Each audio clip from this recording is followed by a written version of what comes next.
الحمد لله وكفى وسلام على عباده الذين اصطفى اما بعد فاعوذ بالله من الشيطان الرجيم بسم الله الرحمن الرحيم رب اشرح لي صدري ويسر لي امري واحلل عقدة من لساني يفقهوا قولي واجعل لي وزيرا من اهلي اللهم فقهنا في الدين رب زدني علما اللهم انا نسألك علما نافعا رزقا طيبا وعملا متقبلا اللهم انفعني بما علمتني وعلمني ما ينفعني وزدني علما اللهم ارنا الحق حقا وارزقنا اتباعه وارنا الباطل باطلا وارزقنا اجتنابه آمین ثم آمین۔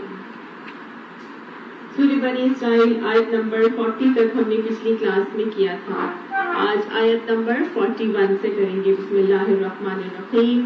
وَلَقَدْ صَرَّفْنَا فِي هَذَا الْقُرْآنِ لِيَذَّكَّرُوا، اور البتہ یقیناً پھیر پھیر کے بیان کیا ہے ہم نے اس قرآن میں۔ کیا چیزیں بیان کی ہیں؟ اللہ تعالیٰ نے اس قرآن میں لوگوں کو بہت سی چیزیں سمجھانے کے لیے مختلف باتوں کو مختلف انداز میں پھیر پھیر کر بیان کیا ہے۔ اس لیے بیان کیا ہے لیذکروا، تاکہ وہ سب نصیحت حاصل کریں، تاکہ ہم سب ہوش میں آ جائیں، تاکہ ہم سب ان سے اپنے لیے اصول نکال کر اپنی زندگیوں کو ان کے مطابق گزاریں۔ وما یزیدہم الا نفورا، لیکن کیا ہوا؟ ان ساری باتوں نے ان کے لیے دور ہی بھاگنے کا سامان کیا اور وہ حق سے دور ہی بھاگتے رہے۔ قل، ان سے کہہ دیجئے، لو کان معہ آلہۃ، اے محمد صلی اللہ علیہ وسلم، آپ صلی اللہ علیہ وسلم کے توسل سے فرمایا جا رہا ہے کہ آپ انہیں کہہ دیجئے کہ اگر اللہ کے سوا کوئی دوسرے معبود بھی ہوتے، کما یقولون، جس طرح سے یہ لوگ کہتے ہیں، اذا لابتغوا الی ذی العرش سبیلا، تو وہ سب مالک عرش کے مقام پر پہنچنے کی ضرور کوشش کرتے۔ یعنی آپ صلی اللہ علیہ وسلم کو شروع سے ہی یہ بات سمجھائی جا رہی ہے۔ بنی اسرائیل میں عقیدہ توحید کو اللہ سبحانہ تعالیٰ بار بار راسخ کر رہے ہیں، اور اسی عقیدے کو راسخ کرنے کے حوالے سے ہمیں یہاں پہ سمجھ میں آ رہا ہے کہ اللہ تعالیٰ نے اس عقیدے کو راسخ کرنے کے لیے طرح طرح سے پھیر پھیر کر سمجھایا، لیکن پھر بھی کیا ہوا؟ وہ حق سے دور ہی بھاگتے چلے گئے۔ لیکن اللہ سبحانہ تعالیٰ فرماتے ہیں کہ ان سے کہہ دیجئے کہ اگر اللہ کے ساتھ دوسرے خدا بھی ہوتے، جیسے کہ یہ لوگ کہتے ہیں خدا کو خدائے واحد نہیں مانتے، تو وہ دوسرے خدا کیا کرتے؟ وہ اللہ کے عرش کے یا اللہ کے مقام تک پہنچنے کی ضرور ہی کوشش کرتے۔ اللہ سبحانہ تعالیٰ فرما رہا ہے سبحانہ، پاک ہے وہ ذات، وتعالی عما یقولون علوا کبیرا، اور وہ بلند ہے ان باتوں سے جو یہ سرکشی کی بڑی بڑی باتیں کر رہے ہیں۔ اللہ ان تمام سرکشی کی باتوں سے بہت زیادہ بلند اور بالا و برتر ہے۔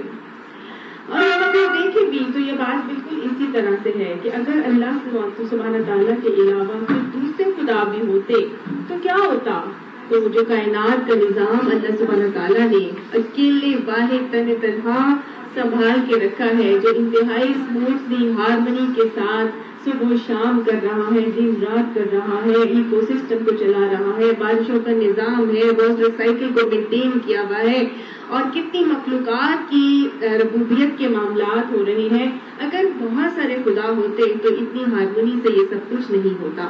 کوئی کہتا سورج 2 بجے نکلنا ہے، کوئی کہتا نہیں صبح 6 بجے نکلنا ہے، کوئی کہتا نہیں شام کو نکلے گا، رات کو 8 بجے نکلے گا۔ مطلب ایک سورج ہی کی طلوع اور غروب کا معاملہ لے لیجیے تو وہی مینٹین نہیں ہو سکتا۔ ہر شخص چاہتا، ہر خدا یہ چاہتا کہ میری مرضی کا معاملہ ہو، لیکن اللہ سبحانہ تعالیٰ چونکہ واحد ہے اور تمام معاملات کو کنٹرول کر رہا ہے، تو لہٰذا یہ ایک دلیل کے طور پہ بات دی جا رہی ہے کہ اگر دوسرے خدا بھی ہوتے تو وہ سب کے سب اس مقام تک پہنچنے کی ضرور کوشش کرتے، کیونکہ یہ فطرت ہے، ہر کوئی آگے سے آگے بڑھنا چاہتا ہے، ہر کوئی کہتا ہے میری مانی جائے، ہر کوئی کہے گا میرا کیا جائے، تو اس لیے یہاں پر بھی ان کے عقیدے کی نفی کی جا رہی ہے۔ تسبح له السماوات السبع والارض، تسبیح اور پاکی بیان کر رہی ہے ہر وہ چیز جو 7 آسمانوں کے اندر ہے اور زمین میں بھی ہے، ومن فیہن، اور جو ان کے درمیان بھی ہے۔ یا اللہ سبحانہ تعالیٰ کی تسبیح تم کرو یا نہ کرو، اللہ کی بنائی ہوئی تمام مخلوق جو ہے چاہے وہ زمین میں ہے چاہے وہ آسمان میں ہے یا ان دونوں کے درمیان میں ہے اور ان کے اوپر ہے اور نیچے ہے، وما تحت الثری وما بینہما، ہر جگہ، ومن فیہن، تمام چیزیں اللہ کی مخلوق جو ہے وہ اللہ کی تسبیح اور پاکی اور بڑائی بیان کر رہی ہیں۔ وَإِن مِّن شَيْءٍ، اور نہیں ہے ان چیزوں میں سے کوئی چیز بھی، إِلَّا يُسَبِّحُ بِحَمْدِهِ، مگر وہ تسبیح کر رہی ہے اللہ کی حمد کے ساتھ، وَلَٰكِن لَّا تَفْقَهُونَ تَسْبِيحَهُمْ، لیکن تم ان کی تسبیح کو سمجھتے نہیں ہو، ان کا ادراک نہیں کر سکتے۔ إِنَّهُ كَانَ عَلِيمًا حَلِيمًا غَفُورًا، بے شک وہ بردبار بھی ہے اور بخشنے والا بھی ہے۔ اللہ سبحانہ تعالیٰ کی تمام مخلوق اپنے اپنے طریقے سے اللہ کی تسبیح اور پاکی اور بڑائی بیان کر رہی ہے، اور کتنی مخلوقات کی تسبیح کے طریقے جو ہیں ہم پڑھ کے آ چکے ہیں۔ سایوں کا دائیں اور بائیں گرنا اللہ کی تسبیح کا ایک طریقہ ہے۔ پہاڑوں کے اوپر سے پتھروں کا گر جانا اللہ کی خشیت سے، خوف خدا سے گرنے کا انداز اور طریقہ ہے۔ پہاڑوں کے اندر سے جو پتھروں کے اندر سے چشموں کا پھوٹ نکلنا بھی اللہ کی تسبیح اور پاکی اور بڑائی بیان کرنے کا، آنسوؤں سے بہنے کا ایک رویہ اور ان کا انداز ثابت کرتا ہے۔ اس کے علاوہ چرند اور پرند کے حوالے سے ہم نے تسبیح کا انداز اور طریقہ پڑھا کہ کس طرح سے جو ہے ہم نے یہ بھی دیکھا کہ جو سمندر کی جو لہریں ہیں وہ اللہ کی تسبیح، ان کا جو شور ہے وہ اللہ کی تسبیح اور پاکی اور بڑائی بیان کر رہی ہے۔ اس کے علاوہ نباتات کے حوالے سے میں نے آپ کو ریسرچ بتائی تھی کہ انہوں نے باقاعدہ طور پر ویوز ریکارڈ کی اور اللہ اللہ کا لفظ جو ہے وہ ویوز میں لکھا ہوا آ رہا تھا۔ گویا تمام نباتات، جو پتے، پودے، پھول، درخت، یہ سب بھی اللہ کی تسبیح اور پاکی اور بڑائی بیان کر رہے ہیں۔ اور اللہ کی تسبیح بیان کرنے کے ساتھ ساتھ ہمیں حدیث بھی بتاتی ہے کہ وہ اسی تسبیح کی وجہ سے اپنا رزق پا رہے ہوتے ہیں۔ سبحان اللہ۔ تو مجھے اور آپ کو بتایا جا رہا ہے کہ ہم ان کی تسبیح نہیں سمجھتے، لیکن اللہ کی تمام مخلوق تسبیح اور پاکی بڑائی بیان کر رہی ہے۔ اے اشرف المخلوقات، تم بھی اللہ کو اللہ مان کر، واحد مان کر اس کی تسبیح کا معاملہ کرنا شروع کر دو، اپنے زبانوں کو ذکر الہی سے تر کر دو۔ دیکھو پھر بھی کتنا بردبار ہے، کتنا تحمل مزاج ہے کہ تمہاری ناشکری کے معاملات کے باوجود بھی جو ہے وہ تمہیں معاف کیے ہوئے ہیں اور تمہیں نوازا ہی چلا جا رہا ہے۔ اللہ کی شکر گزار ہم بننا چاہیں تو ہمیں شکر کا حق ہم ادا نہیں کر سکتے۔ جان دی ہوئی اسی کی تھی، حق تو یہ ہے کہ حق ادا نہ ہوا، لیکن ہمارے حالات تو یہ ہے کہ ہم ایک سجدہ بھی جو ہے وہ اللہ کے بتائے ہوئے وقت کے مطابق کرنے کے لیے تیار نہیں ہیں۔ اپنی نمازوں کو بھی ٹالتے ہیں، اپنی تسبیحات کو بھی ٹالتے ہیں اور اپنی سستیوں سے آگے بڑھ کر اور اللہ تعالیٰ کو اس طرح نہیں مان رہے جس طرح کہ اس کو ماننے کا حق ہے۔ اللہ ہمیں رب اعینی علی ذکری کا و شکری کا و حسن عبادت دے۔ جب آگے بتایا جا رہا ہے وَإِذَا قَرَأْتَ الْقُرْآنَ، لہٰذا جب بھی تم قرآن پڑھنے لگو، جب بھی تم قرآن پڑھتے ہو تو پھر کیا ہوتا ہے؟ جعلنا بینک وبین الذین لا یؤمنون بالآخرۃ، تو ہم بنا دیتے ہیں تمہارے درمیان اور ان لوگوں کے درمیان جو آخرت پر ایمان نہیں لاتے۔ یعنی جب بھی ہم قرآن پڑھتے ہیں تو دو طرح کے معاملات ہوتے ہیں۔ جب قرآن پڑھا جاتا ہے تو کچھ لوگ ہوتے ہیں جو آخرت پر، عقیدہ آخرت پر رسوخ رکھتے ہیں، بلیو کرتے ہیں اور خوف خدا رکھتے ہیں، آخرت کی جواب دہی کا احساس رکھتے ہیں، تو ان کا معاملہ اس قرآن کی آیات کے آگے بالکل ڈفرینٹ ہوتا ہے۔ اور وہ لوگ جو آخرت کی کوئی عقیدے کو رسوخ نہیں رکھتے، اپنی منمانی کی زندگی گزارتے ہیں، ان کو اس سے کوئی فرق نہیں پڑتا کہ جیسا مرضی ہم دل چاہے گزار لیں، چاہے ہم سے پوچھ ہونی ہے یا نہیں ہونی، انہیں اس بات کی کوئی پرواہ نہیں ہے۔ تو اللہ تعالیٰ ایسے لوگوں کے بارے میں جو آخرت کے اوپر ایمان نہیں لاتے، یعنی ان کا آخرت کا عقیدہ اسٹرانگ نہیں ہے، تو اللہ تعالیٰ کیا کرتے ہیں؟ جعلنا بینک، ہم تمہارے درمیان اور ان کے درمیان جو ایمان نہیں لاتے آخرت کے اوپر، حجابا مستورا، ایک چھپی ہوئی آڑ، پردہ اور رکاوٹ ڈال دیتے ہیں۔ جہاں قرآن پڑھا جا رہا ہوتا ہے، ہماری کلاس ہو رہی ہے قرآن کی الحمدللہ، اللہ تعالیٰ فرما رہے ہیں اس آیت میں کہ ہم ان لوگوں کے درمیان اور دوسرے لوگوں کے درمیان جب قرآن پڑھا جا رہا ہوتا ہے تو ایک پردہ اور ایک آڑ، رکاوٹ ڈال دیتے ہیں۔ کیا ہم نے کبھی کسی قرآن کی کلاس میں ایسا پردہ، ایسی رکاوٹ یا ایسی آڑ دیکھی ہے؟ جو اللہ تعالیٰ کی طرف سے ڈال دی جاتی ہے، ہمیں تو کوئی پردہ نظر نہیں آتا نا. تو یہ بیسیکلی پردہ ایسا پردہ نہیں ہے جو ہمیں نظر آتا ہے. اللہ تعالیٰ انسان کے دلوں کے اوپر غلاف چڑھا دیتے ہیں.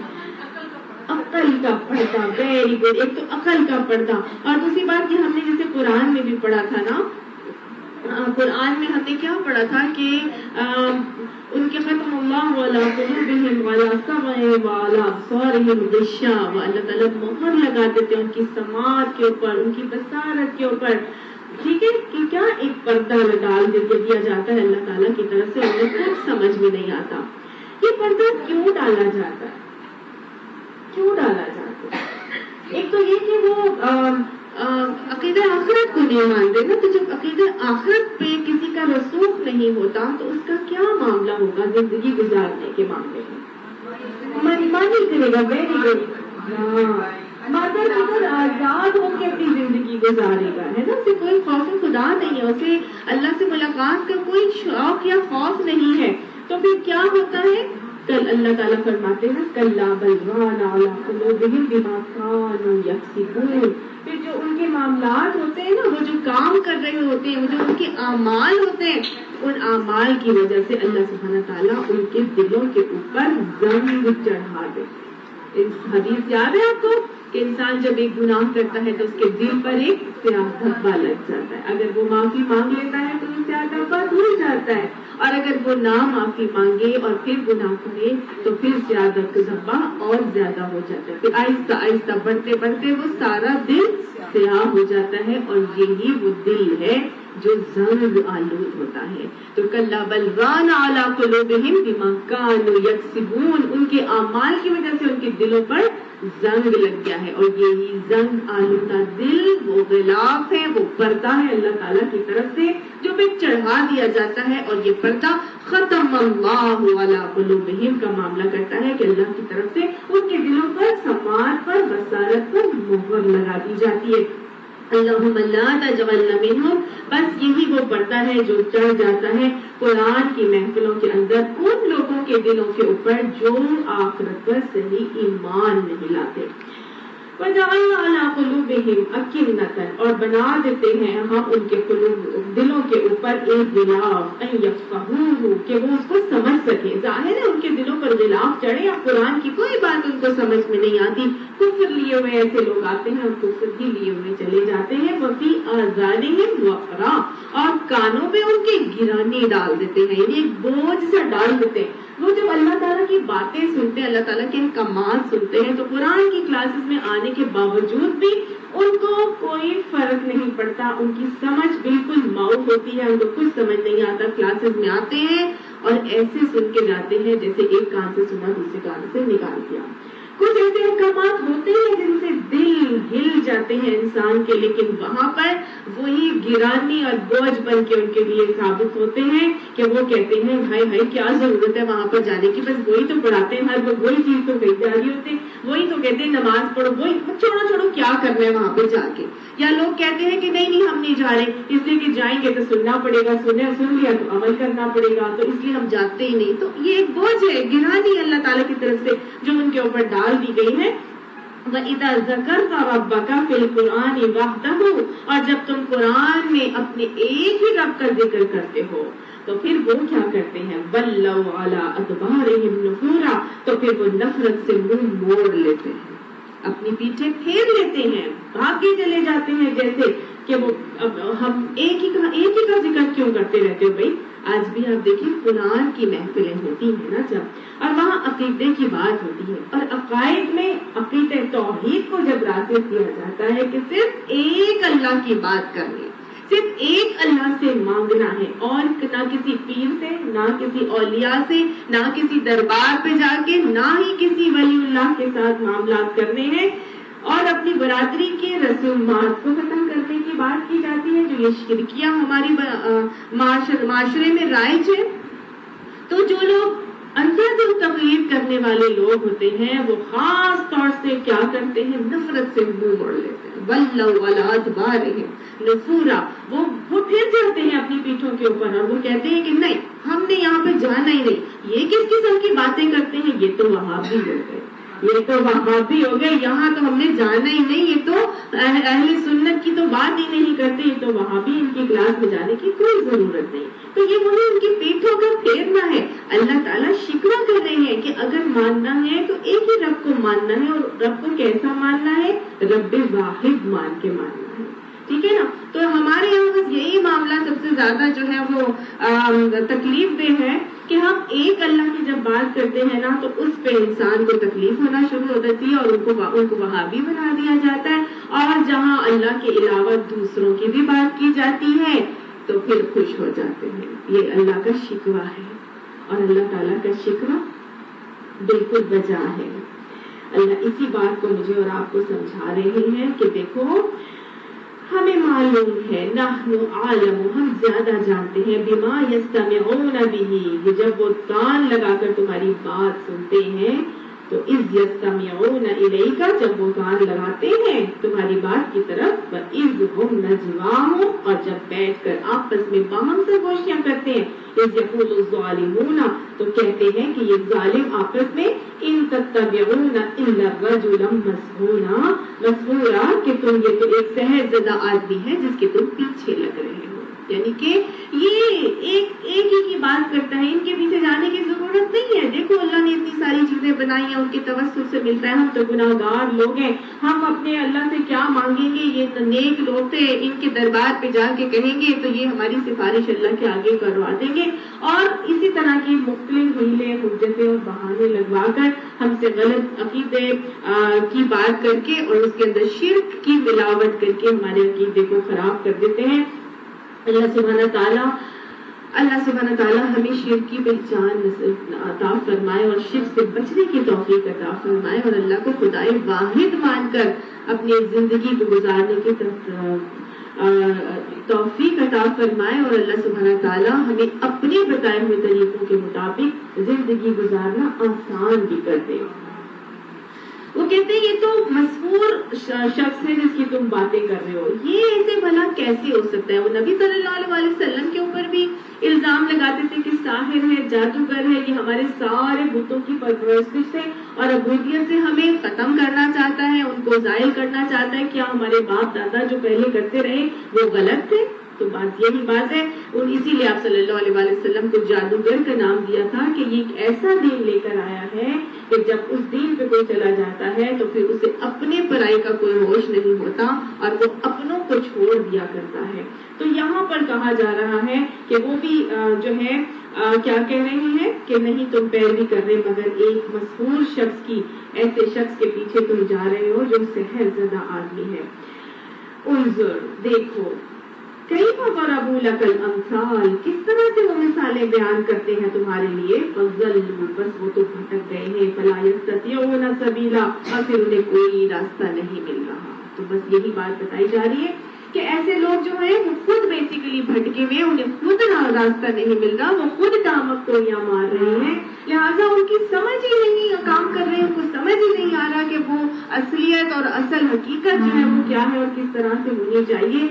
اللہ سے بہت دعا کرنی چاہیے کہ اللہ سبحانہ تعالیٰ ہمارے گناہوں سے ہمیں معاف فرما دے اور ہمارے دل کو قلب سلیم بنا دے, اور اللہ کی وحدانیت کو پہچاننے والا دل بنا کے ہمیں قوت بصارت ہی نہیں بلکہ قوت بصیرت عطا فرمائے, جس کی بدولت ہم اللہ کو پہچان کر اللہ کی معرفت حاصل کر کے اس کی محبت کو حاصل کرنے والے خوش نصیب بن جائیں.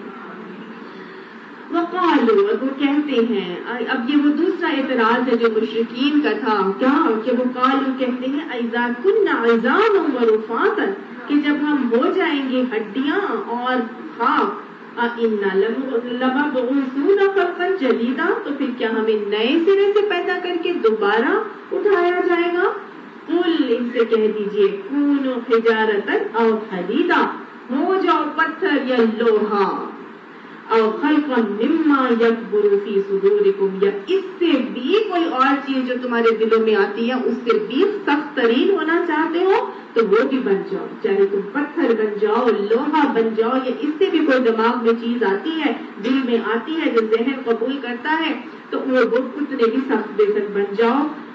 ہاں اللہ کا وعدہ سچا ہے اور یہ ہو کر ہی رہنا ہے، چاہے تم ہڈیاں ہو جاؤ یا خاک بن جاؤ، جب اللہ نے کہہ دیا تو وَمَنْ أَوْفَىٰ بِعَهْدِهِ من اللہ، اللہ سے سچا وعدہ اور کس کا ہو سکتا ہے؟ تو کہا جا رہا ہے یہ تو ہو کر ہی رہے گا۔ فَسَيَقُولُونَ مَن يُعِيدُنَا، تو وہ قریب وہ کہیں گے کہ کون ہمیں دوبارہ نئے سرے سے پیدا کرے گا؟ اللہ تعالیٰ نے کہہ دیا ہوگا، قُلِ الَّذِي فَطَرَكُمْ أَوَّلَ مَرَّةٍ، وہی ذات، ان سے کہو وہی ذات جس نے تم کو پہلی مرتبہ پیدا کیا تھا وہی تمہیں دوبارہ پیدا کرے گا۔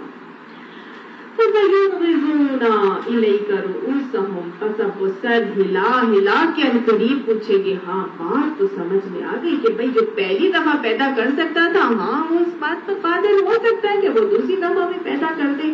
تو اب بات ان کی عقل میں آئی، ان کو تھوڑی سی سمجھ میں آئی، تو سر ہلا ہلا کے وہ پوچھیں گے، وَيَقُولُونَ مَتَىٰ هُوَ، اور وہ کہیں گے کب ہوگا یہ؟ اچھا پھر یہی بتا دو کہ پھر ایسا ہوگا کب؟ قل، ان سے کہہ دیجیے، عسیٰ ان یکون قریبا، شاید کہ اس کا وقت قریب ہی آ لگا ہو۔ اور ایسا وقت قریب ہی آ لگے کا کیا مطلب ہے؟ واقعہ معراج یاد کیجیے، آپ صلی اللہ علیہ وسلم کو ایک بوڑھی عورت دکھائی گئی تھی، تو وہ بتایا گیا تھا کہ دنیا کی عمر کا آپ اس عورت سے اندازہ لگا لیجیے، اور آپ صلی اللہ علیہ وسلم نے فرمایا تھا قیامت اور میں یوں ہے، قریب قریب ہیں، تو بس اس کا وقت قریب ہی آ لگا ہو۔ اور اب تو ہم دیکھ رہے ہیں کہ قرب قیامت کی جو بڑی بڑی نشانیاں آپ صلی اللہ علیہ وسلم نے ہمیں بتائی تھی، اب یک کے بعد دیگرے آہستہ جلدی جلدی ہوتی چلی جا رہی ہیں۔ آپ نے فرمایا تھا نا کہ اس طرح قرب قیامت کے قریب نشانیاں برپا ہوں گی کہ جیسے تسبیح کے دانے ٹوٹتے ہیں اور ایک کے بعد دوسرا ہوتا چلا جائے گا۔ ابھی چند ہی مہینوں پہلے کی بات ہے کہ برما میں معاملات ہوئے، پھر اس کے بعد سیریا میں معاملات ہوئے، پھر اس کے بعد سیریا کا بھی ختم نہیں ہو رہا کہ فوراً سعودیہ کا معاملہ میرے آپ کے سامنے ہے۔ سعودیہ کا معاملہ جو آیا تو سعودینز نے، وہ جو سعودی پرنس ہیں، وہ اپنی تباہی خود اپنے ہاتھوں برباد کرنے کی درپے ہے کہ آؤ اور مجھے برباد کر دو، اور اربوں سے ہی ساری بربادی کی شروعات ہے کہ نہیں؟ تو اتنی خوف کا مقام ہے کہ اللہ تعالیٰ یہاں فرماتے ہیں کہ کیا خبر کہ اس کا وقت قریب ہی آ لگا ہو۔ اللہ تعالیٰ ہمیں فتنہ دجال سے محفوظ فرما لے گا۔ اللہ سبحانہ تعالیٰ وہ وقت جب قریب آ رہا ہو تو اس سے پہلے ہی ہمیں اس دنیا سے اٹھا لے گا۔ اللہ ہمیں اگر اس دنیا میں تو زندہ رکھ تو پھر اس طرح رکھ کہ ہم اپنے ایمانوں کو بچانے والے، سنبھال کے رکھنے والے ہو جائیں، اور اللہ سبحانہ تعالیٰ ہمارے ایمانوں کو محفوظ رکھنا، ہماری اولادوں کے بھی ایمانوں کی حفاظت فرمانا۔ یہ تو وقت قریب ہی آ لگا ہے۔ اللہ سبحانہ تعالیٰ فرما رہے ہیں کہ وہ کیا خبر، وہ وقت قریب ہی آ لگا ہو۔ ہم کدھر تھے؟ یوم یدعوکم، اس دن وہ پکاریں گے تم کو۔ اس دن کیا ہوگا؟ اس دن وہ پکاریں گے تمہیں، فتستجیبون بحمدہ، تو تم اللہ کی حمد کے ساتھ جواب دو گے، وتظنون، اور تم گمان کرو گے، ان لبثتم الا قلیلا، کہ ہم تو بس تھوڑی ہی دیر اس دنیا میں رہے ہیں۔ یہ کیا ہے؟ اللہ تعالیٰ فرماتے ہیں کہ جس دن وہ پکارے گا تم کو تو تم اس کی حمد کے ساتھ اس کی تسبیح کرتے ہوئے اس کی پکار کے جواب میں نکل آؤ گے، اور تمہارا گمان یہ ہوگا کہ ہم نہیں دنیا میں ٹھہرے مگر تھوڑی ہی دیر اس حالت میں رہے۔ وَقُلْ لِعِبَادِي، اور کہو واسطے میرے بندوں سے، یقولوا التی ہی احسن، کہ وہ زبان سے وہ بات کہا کریں جو احسن ہے۔ مجھے آپ کو اچھی طرح سے معلوم ہے کہ اللہ تعالیٰ نے مجھے اور آپ کو دنیا میں کیوں بھیجا۔ اللہ تعالیٰ فرماتے ہیں نا، الذی خلق الموت والحیات لیبلوکم ایکم احسن عملا، میں نے زندگی کو، موت کو پیدا کیا اور زندگی کو پیدا کیا، اس لیے پیدا کیا لیبلوکم، کرو تاکہ تم سب کو آزماؤ اور یہ دیکھو کہ ایکم احسن عملا، تم میں سے کون احسن عمل کر کے چلتا ہے۔ اللہ تعالیٰ نے یہ نہیں کہا کہ میں یہ دیکھنا چاہتا ہوں کہ کون تم میں سے زیادہ عمل کر کے آئے گا۔ اللہ نے یہ نہیں کہا کہ میں تمہیں یہ دیکھنا چاہتا ہوں کہ کون اعمال کے ساتھ میرے پاس آئے گا۔ اللہ نے کہا کہ احسن عملا، احسن عمل دیکھنے ہیں تمہارے۔ تو میں نے اور آپ نے احسن عمل کرنے ہیں. گویا حسن اخلاق کی فضیلت یہاں پتہ چل رہی ہے کہ حسن اخلاق کیا ہے؟ کسی کے فرض حق سے زیادہ اس کو دے دینا، اپنے فرض سے زیادہ بڑھ کے کر دینا، پیارے نبی صلی اللہ علیہ وسلم کے طریقے کے مطابق کام کرنا. تو اللہ تعالیٰ اسی احسن عمل کا ایک طریقہ مجھے اور آپ کو بتا رہے ہیں جو حسن اخلاق میں سب سے زیادہ اہمیت کا حامل ہے، اور وہ ہے ہماری زبان. آپ صلی اللہ علیہ وسلم نے جب جنت لے جانے والے اعمال حضرت معاذ بن جبل کو بتائے تھے اور پھر فرمایا تھا کہ میں تمہیں ان ساری باتوں کا خلاصہ بتا دوں، پھر آپ نے اپنی زبان کو پکڑ کے فرمایا کف حاذا، کہ اس کو پکڑ کے رکھو، اس کو قابو میں رکھو. میں تمہیں 2 باتوں کی ضمانت دیتا ہوں، میں تمہیں جنت کی ضمانت دیتا ہوں، تم مجھے 2 باتوں کی حفاظت کی ضمانت دے دو. کیا ہے وہ 2 باتوں کی حفاظت؟ ایک زبان اور ایک شرمگاہ کی حفاظت کی ضمانت اگر ہم دیتے ہیں تو اللہ کے نبی نے جنت کی ضمانت مجھے اور آپ کو دے دی. اسی زبان کی حفاظت کا طریقہ مجھے اور آپ کو سکھایا جا رہا ہے کہ زبان سے جب بات کرو تو کیا کرو؟ التی ہی احسن بات کیا کرو. یہی زبان ہمیں حسن اخلاق کے اعلیٰ ترین درجوں پر لے کر جاتی ہے. یہی وہ زبان ہے جو اخلاق حسین بناتی ہے. تو ایسے حسین اخلاق والے کے لیے آپ صلی اللہ علیہ وسلم نے فرمایا کہ تم میں سے مجھے سب سے زیادہ پسند اور نشست میں مجھ سے سب سے زیادہ قریب قیامت کے دن وہ ہوگا جس کے اخلاق حسین ہوں گے، اور تم میں سے سب سے زیادہ مجھے مبغوض اور نشست میں مجھ سے سب سے زیادہ دور وہ ہوگا جس کے اخلاق برے ہوں گے. اللہ ہمیں بہترین اخلاق عطا فرما دے. حسن اخلاق والے لوگوں کے لیے بہت خوبصورت خوشخبری آتی ہے کہ حسن اخلاق سے انسان وہ درجہ پاتا ہے جو سارا دن روزہ رکھنے والا، ساری رات عبادت کرنے والا اور ساری زندگی جہاد کرنے والا درجہ پا لیتا ہے.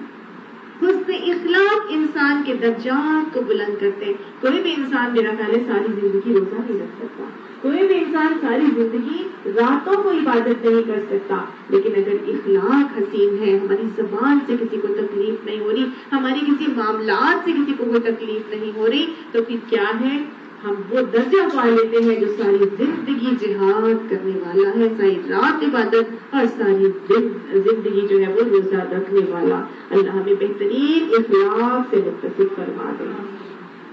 گویا زبان کی آفتوں سے بچنے کا حکم بھی یہاں پہ دیا جا رہا ہے اور زبان کو استعمال کرنے کا طریقہ بھی بتایا جا رہا ہے کہ وہ بات کرو جو احسن ہے. احسن بات میں کون سی بات آتی ہے؟ وہ بات جس کے موضوعات اچھے ہیں، وہ بات جس میں انداز اچھا ہے، وہ بات جو امر بالمعروف و نہی عن المنکر کی بات ہے، وہ بات جو قرآن و حدیث کی بات ہے، جو دوسرے کو خوبصورت انداز میں سکھایا اور بتایا جا رہا ہے، وہ بات جو علم سکھانے کی بات ہے، اور وہ بات جس میں نہ کسی کی غیبت ہے، نہ کسی کی چغلی ہے، نہ کسی کے اوپر بہتان لگایا جا رہا ہے، وہ بات جس میں کوئی جھوٹ کی آمیزش یا ملاوٹ نہیں ہے. تو گویا ہر طرح کی زبان کے فتنوں سے، آفتوں سے انسان کو محفوظ کروایا جا رہا ہے. اسی طرح کی بات ہم چھٹے سے بارے کے شروع میں بھی پڑھ کے آئے تھے نا کہ لا یحب اللہ الجہر بالسوء من القول. اللہ تعالیٰ بری باتوں کو پسند نہیں کرتا. تو ایسے لوگوں کو اللہ تعالیٰ اپنی محبت کی صف میں سے خارج کر دیا کرتے ہیں جو اپنی زبان کی حفاظت نہیں کرتے. تو جب اچھی بات کی جائے گی تو پھر اچھی بات کا کہنے کا انداز اور طریقہ بھی اچھا ہونا چاہیے نا. اب بعض لوگ اچھی بات کرتے ہیں لیکن اتنی سخت انداز میں کرتے ہیں کہ اس کی کرنے نہ کرنے کا فائدہ ہی کوئی نہیں ہوتا. ابھی کل ہی میں پریزنٹیشن لے رہی تھی اپنی کلاس میں، تو وہ ایک بچی ہے، وہ بڑی جارحانہ انداز میں جو ہے نا وہ اپنی پریزنٹیشن دیتی ہے. تو اور وہ ٹاپک بھی اس نے بچی نے یہ سلیکٹ کر لیا قتل اولاد کا. تو جب وہ بیچاری بول رہی تھی اور بتا رہی تھی تو اس کی ساری ٹاپک سننے کے بعد میں نے کہا ایسا لگ رہا تھا کہ آپ صرف لڑائی کر رہی تھی. میں نے کہا ایسے لڑا کر ٹاپک مت لیا کرو، کوئی نرم ٹاپک لو. تو یعنی کہ ہمیں اس بات کا بڑا دھیان رکھنا ہے کہ کوئی بات جو ہم اچھی بھی بتانے جا رہے ہیں، اگر ہمارا انداز بولنے کا اچھا نہیں ہے نا تو کسی کو سمجھ نہیں آتا. کسی کو کئی دفعہ مائیں بھی اپنے بچوں کو ڈانٹتی ہیں اور اتنا غصہ ہو جاتی ہیں کہ وہ سب ادھر سے صفحہ چٹ ادھر سے آتا ہے نکل جاتا ہے. بعد میں بچہ کہتا ہے امی آپ نے بولا کیا تھا، مجھے کوئی سمجھ نہیں آیا تھا، میرے کان بالکل بند ہو گئے تھے، ہے نا. تو کیا ہے ہمیں ہمیں بات کرنے کا انداز بھی اچھا رکھنا ہے، اپنا طریقہ، اپنا لہجہ، اپنی ٹون، اپنے ایکسپریشن، ہر چیز آسان ہونی چاہیے، تو نرم بات بھی جو ہوگی وہ بہت اثر کرے گی۔ یاد ہے آپ صلی اللہ علیہ وسلم کے اوپر ایک شخص نے تلوار تان لی تھی، آپ صلی اللہ علیہ وسلم درخت کے نیچے لیٹے ہوئے تھے، تلوار تان لی اور کہا کہ تمہیں مجھ سے کون بچائے گا؟ تو آپ صلی اللہ علیہ وسلم نے صرف یہی فرمایا تھا کہ اللہ، اور ایک دم سے روب سے اس کی آپ صلی اللہ علیہ وسلم کی بات کے انداز سے ہی ایسا روب قائم ہوا کہ اس کی ہاتھ سے تلوار گر گئی۔ تو یہ انداز ہے، ایسے بات کرو کہ اگلا دل پہ جا کے اثر کر جائے۔ اور آپ صلی اللہ علیہ وسلم نے فوراً اٹھا لی تلوار اور آپ نے پوچھا اب تمہیں کون مجھ سے بچائے گا؟ تو اس نے کہا کچھ بھی نہیں کہا۔ آپ صلی اللہ علیہ وسلم نے فرمایا جاؤ چلے جاؤ، جاؤ چلے جاؤ۔ تو وہ جو گیا اور جا کے پلٹ کے واپس آ گیا اور آ کے کہنے لگا کہ میں آپ کے دین میں آنا چاہتا ہوں، مجھ سے بیعت کر لیں اور مجھے اسلام کا کلمہ پڑھنے دیں۔ تو یہ ہے وہ انداز، یہ وہ طریقہ جو مجھے آپ کو سکھایا جا رہا ہے کہ میرے سارے بندوں سے کہہ دو کہ کیا کریں، زبان سے وہ بات نکالا کریں جو آسان ہو، جو طریقہ اچھا ہو، اور اگر نہیں نکال سکتے تو پھر کیا کرنا ہے؟ آپ صلی اللہ علیہ وسلم نے ہمیں سکھا دیا قد صمت نجا، یقیناً وہ کامیاب ہو گیا جو خاموش ہو گیا۔ تو اگر نہیں نکال سکتے، جب تمہیں غصہ اتنا آ گیا تو پھر کیا کر لو؟ خاموش ہو جاؤ، زبان کو پکڑ لو، کف حاضہ کر لو، اس کو بقابو میں رکھو، اس کو قید کر کے رکھو۔ اللہ نے اس کو قید کر کے رکھا ہے جبڑوں میں، دانتوں میں، ہر طرف سے اللہ نے اس کو صرف ٹپ چھوڑی ہے، اور یہ جب چلتی ہے تو کیسے چلتی ہے کہ لوگوں کے سینے چیرتی ہوئی چلی جاتی ہے۔ ہم نے اس کا خیال رکھنا ہے۔ اللہ تعالیٰ فرماتا ہے مشکلات آتی ہیں، پریشانیاں آتی ہیں، سب کچھ آئیں گے، لیکن ان الشیطان ینزغ بینہم، بے شک شیطان تو وہ چاہتا ہے کہ تمہارے درمیان میں آپس میں لڑائی ڈال دے۔ وہ اس زبان ہی کی وجہ سے تو ہمارے درمیان لڑائیاں ڈلواتا ہے۔ کیوں؟ ان الشیطان کان للانسان عدوا مبینا، بے شک شیطان تو انسان کے لیے کھلا دشمن ہے۔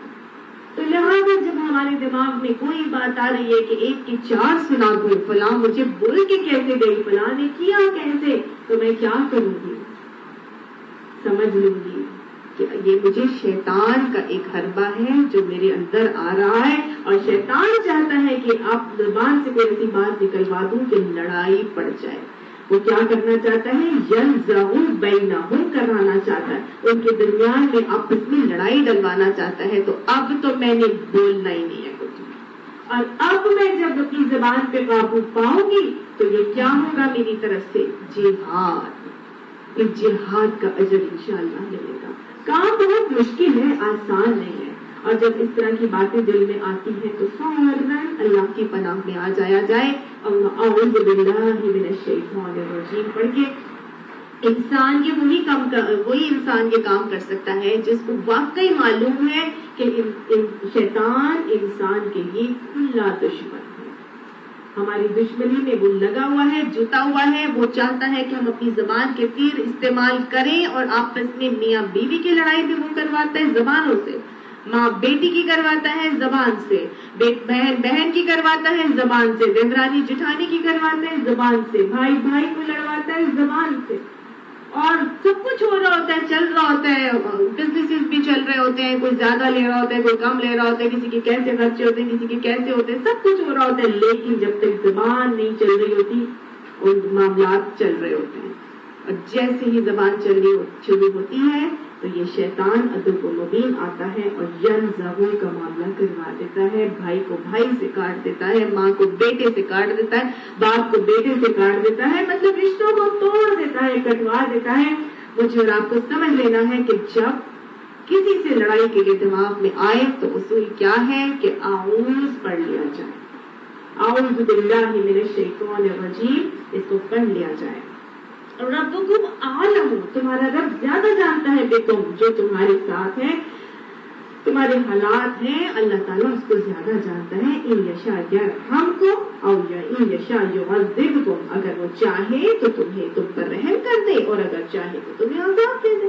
وما ارسلناک علیہم وکیلا، اللہ نے تمہیں، آپ صلی اللہ علیہ وسلم کو فرمایا جا رہا ہے اللہ نے تمہیں ان کے اوپر داروغہ یا حوالہ دار بنا کے نہیں بھیجا ہے. اللہ چاہے تو ان کو عذاب دے، اللہ چاہے تو ان کو رحم کر دے، لیکن بس تمہارے حالات سے اللہ واقف ہے. جب اس قسم کی کوئی باتیں آتی ہیں کہ وہ تمہیں جھٹلاتے ہیں، تمہارے ساتھ استہزاء کرتے ہیں، تم پر اعتراضات کرتے ہیں، تو تم کیا کرنا، تمہیں اپنی زبان سے اچھی ہی بات نکالو. پھر کیا ہے، بری بات نکالو گے تو تمہارے اور ان کے درمیان آپس میں لڑائی بڑھ جائے گی. سمجھ لو کہ بات نکالنا نہیں ہے، اور سمجھ لینا ہے کہ اللہ تعالیٰ نے اس کی جو یہ شیطان ہے یہ ہمارا کھلا ہوا دشمن ہے. پر ہم نے کرنا ہے یہ کہ اللہ کے اوپر معاملہ چھوڑ دینا ہے. اللہ چاہے تو ان کو پکڑے عذاب دے، اللہ چاہے تو ان پر رحم کر دے. تم نے ان کے لیے اپنی جان کو ہلاکت میں نہیں ڈالنا، تم ان کے اوپر داروغہ نہیں بنا کے بھیجے گئے ہو. تو میرے اور آپ کے لیے یہ اصول مل رہا ہے کہ جب ہم بھی قرآن کی کوئی بات سیکھ کے جاتے ہیں، ہمارے گھروں میں مختلف قسم کے لوگ ہیں اور مختلف قسم کی ان کی حرکات بھی ہیں، مختلف قسم کی ان کی عادات بھی ہیں، اور مختلف قسم کے وہ ہمارے ساتھ معاملات بھی کرتے ہیں. تو اب ہم نے کیا کرنا ہے، جب ہمارے اوپر کوئی استہزاء ہو، کوئی اعتراض اٹھتا ہے، یا کوئی ایسے تنقید کے معاملات ہوتے ہیں، یا کوئی بھی بات کہ اب ہاں اب تو تم نے اپنا ایک ہی کام بنا لیا ہے، بس اب تم نے 4 لفظ کیا پڑھ لیے، تم سمجھتے تم ہی اماں بن کے بیٹھ گئی اور تم مولوی بن گئی ہو، ہمیں کرنے دو جو ہم کرنا چاہتے ہیں، ہماری زندگی میں مت آؤ، تم نے ساری زندگی ہے نا، سب طرح کی باتیں. تو اب ہم نے کیا کرنا ہے، یہ سوچ مجھے اور آپ کو بھی یہاں سے سیکھ رہا ہے نا کہ ہم نے کیا کرنا ہے، ان سے اچھی بات کرنا، کوئی لڑائی جھگڑا نہیں کرنا.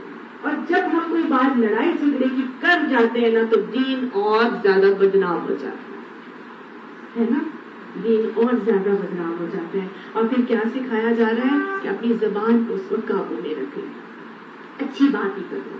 بہت مشکل ہوگا، بہت مشکلات آتی ہیں، لیکن زبان سے اچھی ہی بات نکالنا، اور سمجھ لینا کہ شیطان جو ہے لڑائی کروانے کی کوشش کر رہا ہے. اور اللہ تعالیٰ سے معافی بھی ان کے لیے مانگو، اللہ تعالیٰ سے ان کے اوپر آئے ہوئے عذابوں کو ٹالنے کے تم دعائیں بھی کرو، اور یہ سمجھ لو کہ تم ان کے اوپر داروغہ بنا کے نہیں بھیجے گئے. ڈنڈے سے تم نے اللہ کا کوئی کام جب نبی نے نہیں کروانا یا منوانا تو میں اور آپ کون ہوتے ہیں، ہم نے صرف بتا دینا ہے بس.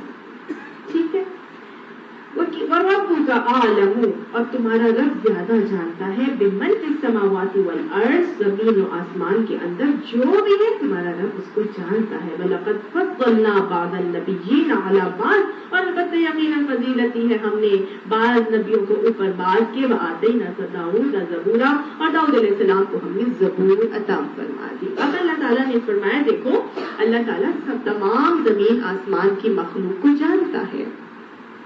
کچھ سے صاحب، کچھ تو جو بنی اسرائیل ہیں وہ کون ہیں، یہودی ہو گئے، کچھ بنی اسرائیل جو تھے وہ عیسائی ہو گئے، ایسا ہی تھا.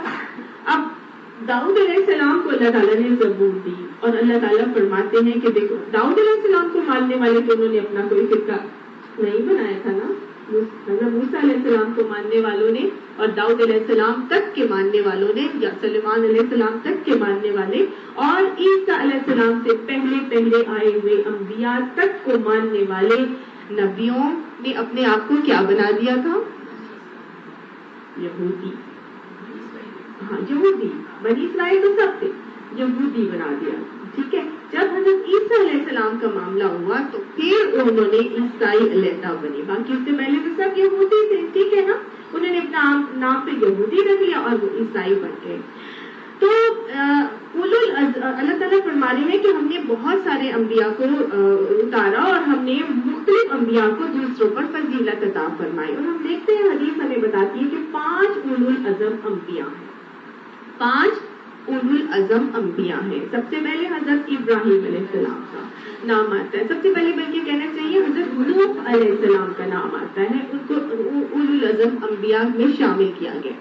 ان کو سیکنڈ آدم بھی کہا جاتا ہے کیونکہ ساری خلقت ختم کر دی گئی تھی سوائے حضرت نوح علیہ السلام کے 3 بیٹے جو تھے، ان سے پھر نسل انسانی جو ہے وہ چلتی ہے، اس لیے ان کو سیکنڈ آدم بھی کہا جاتا ہے. تو وہ اولو العزم انبیاء میں سے دوسرے اولو العزم انبیاء حضرت ابراہیم علیہ السلام ہیں. ٹھیک ہے، جن کو تمام کے تمام یہود و نصارہ اور مسلمان سب مانتے ہیں.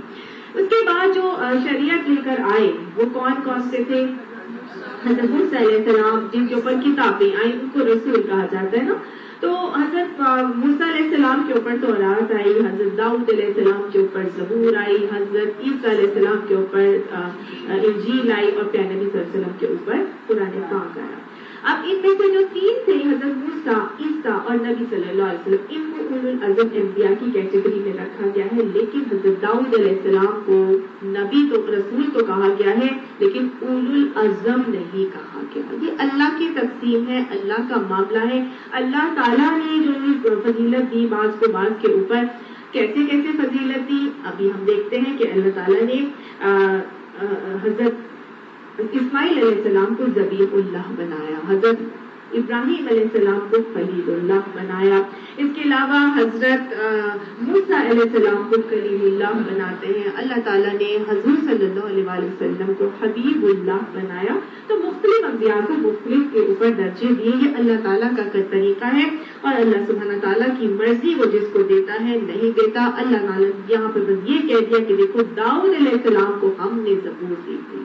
یہاں بتا دیا گیا کہ داؤد علیہ السلام وہ نبی ہیں جن کے رسول ہیں جو ایک کتاب ہماری طرف سے زبور کی صورت میں لے کر آئے تھے.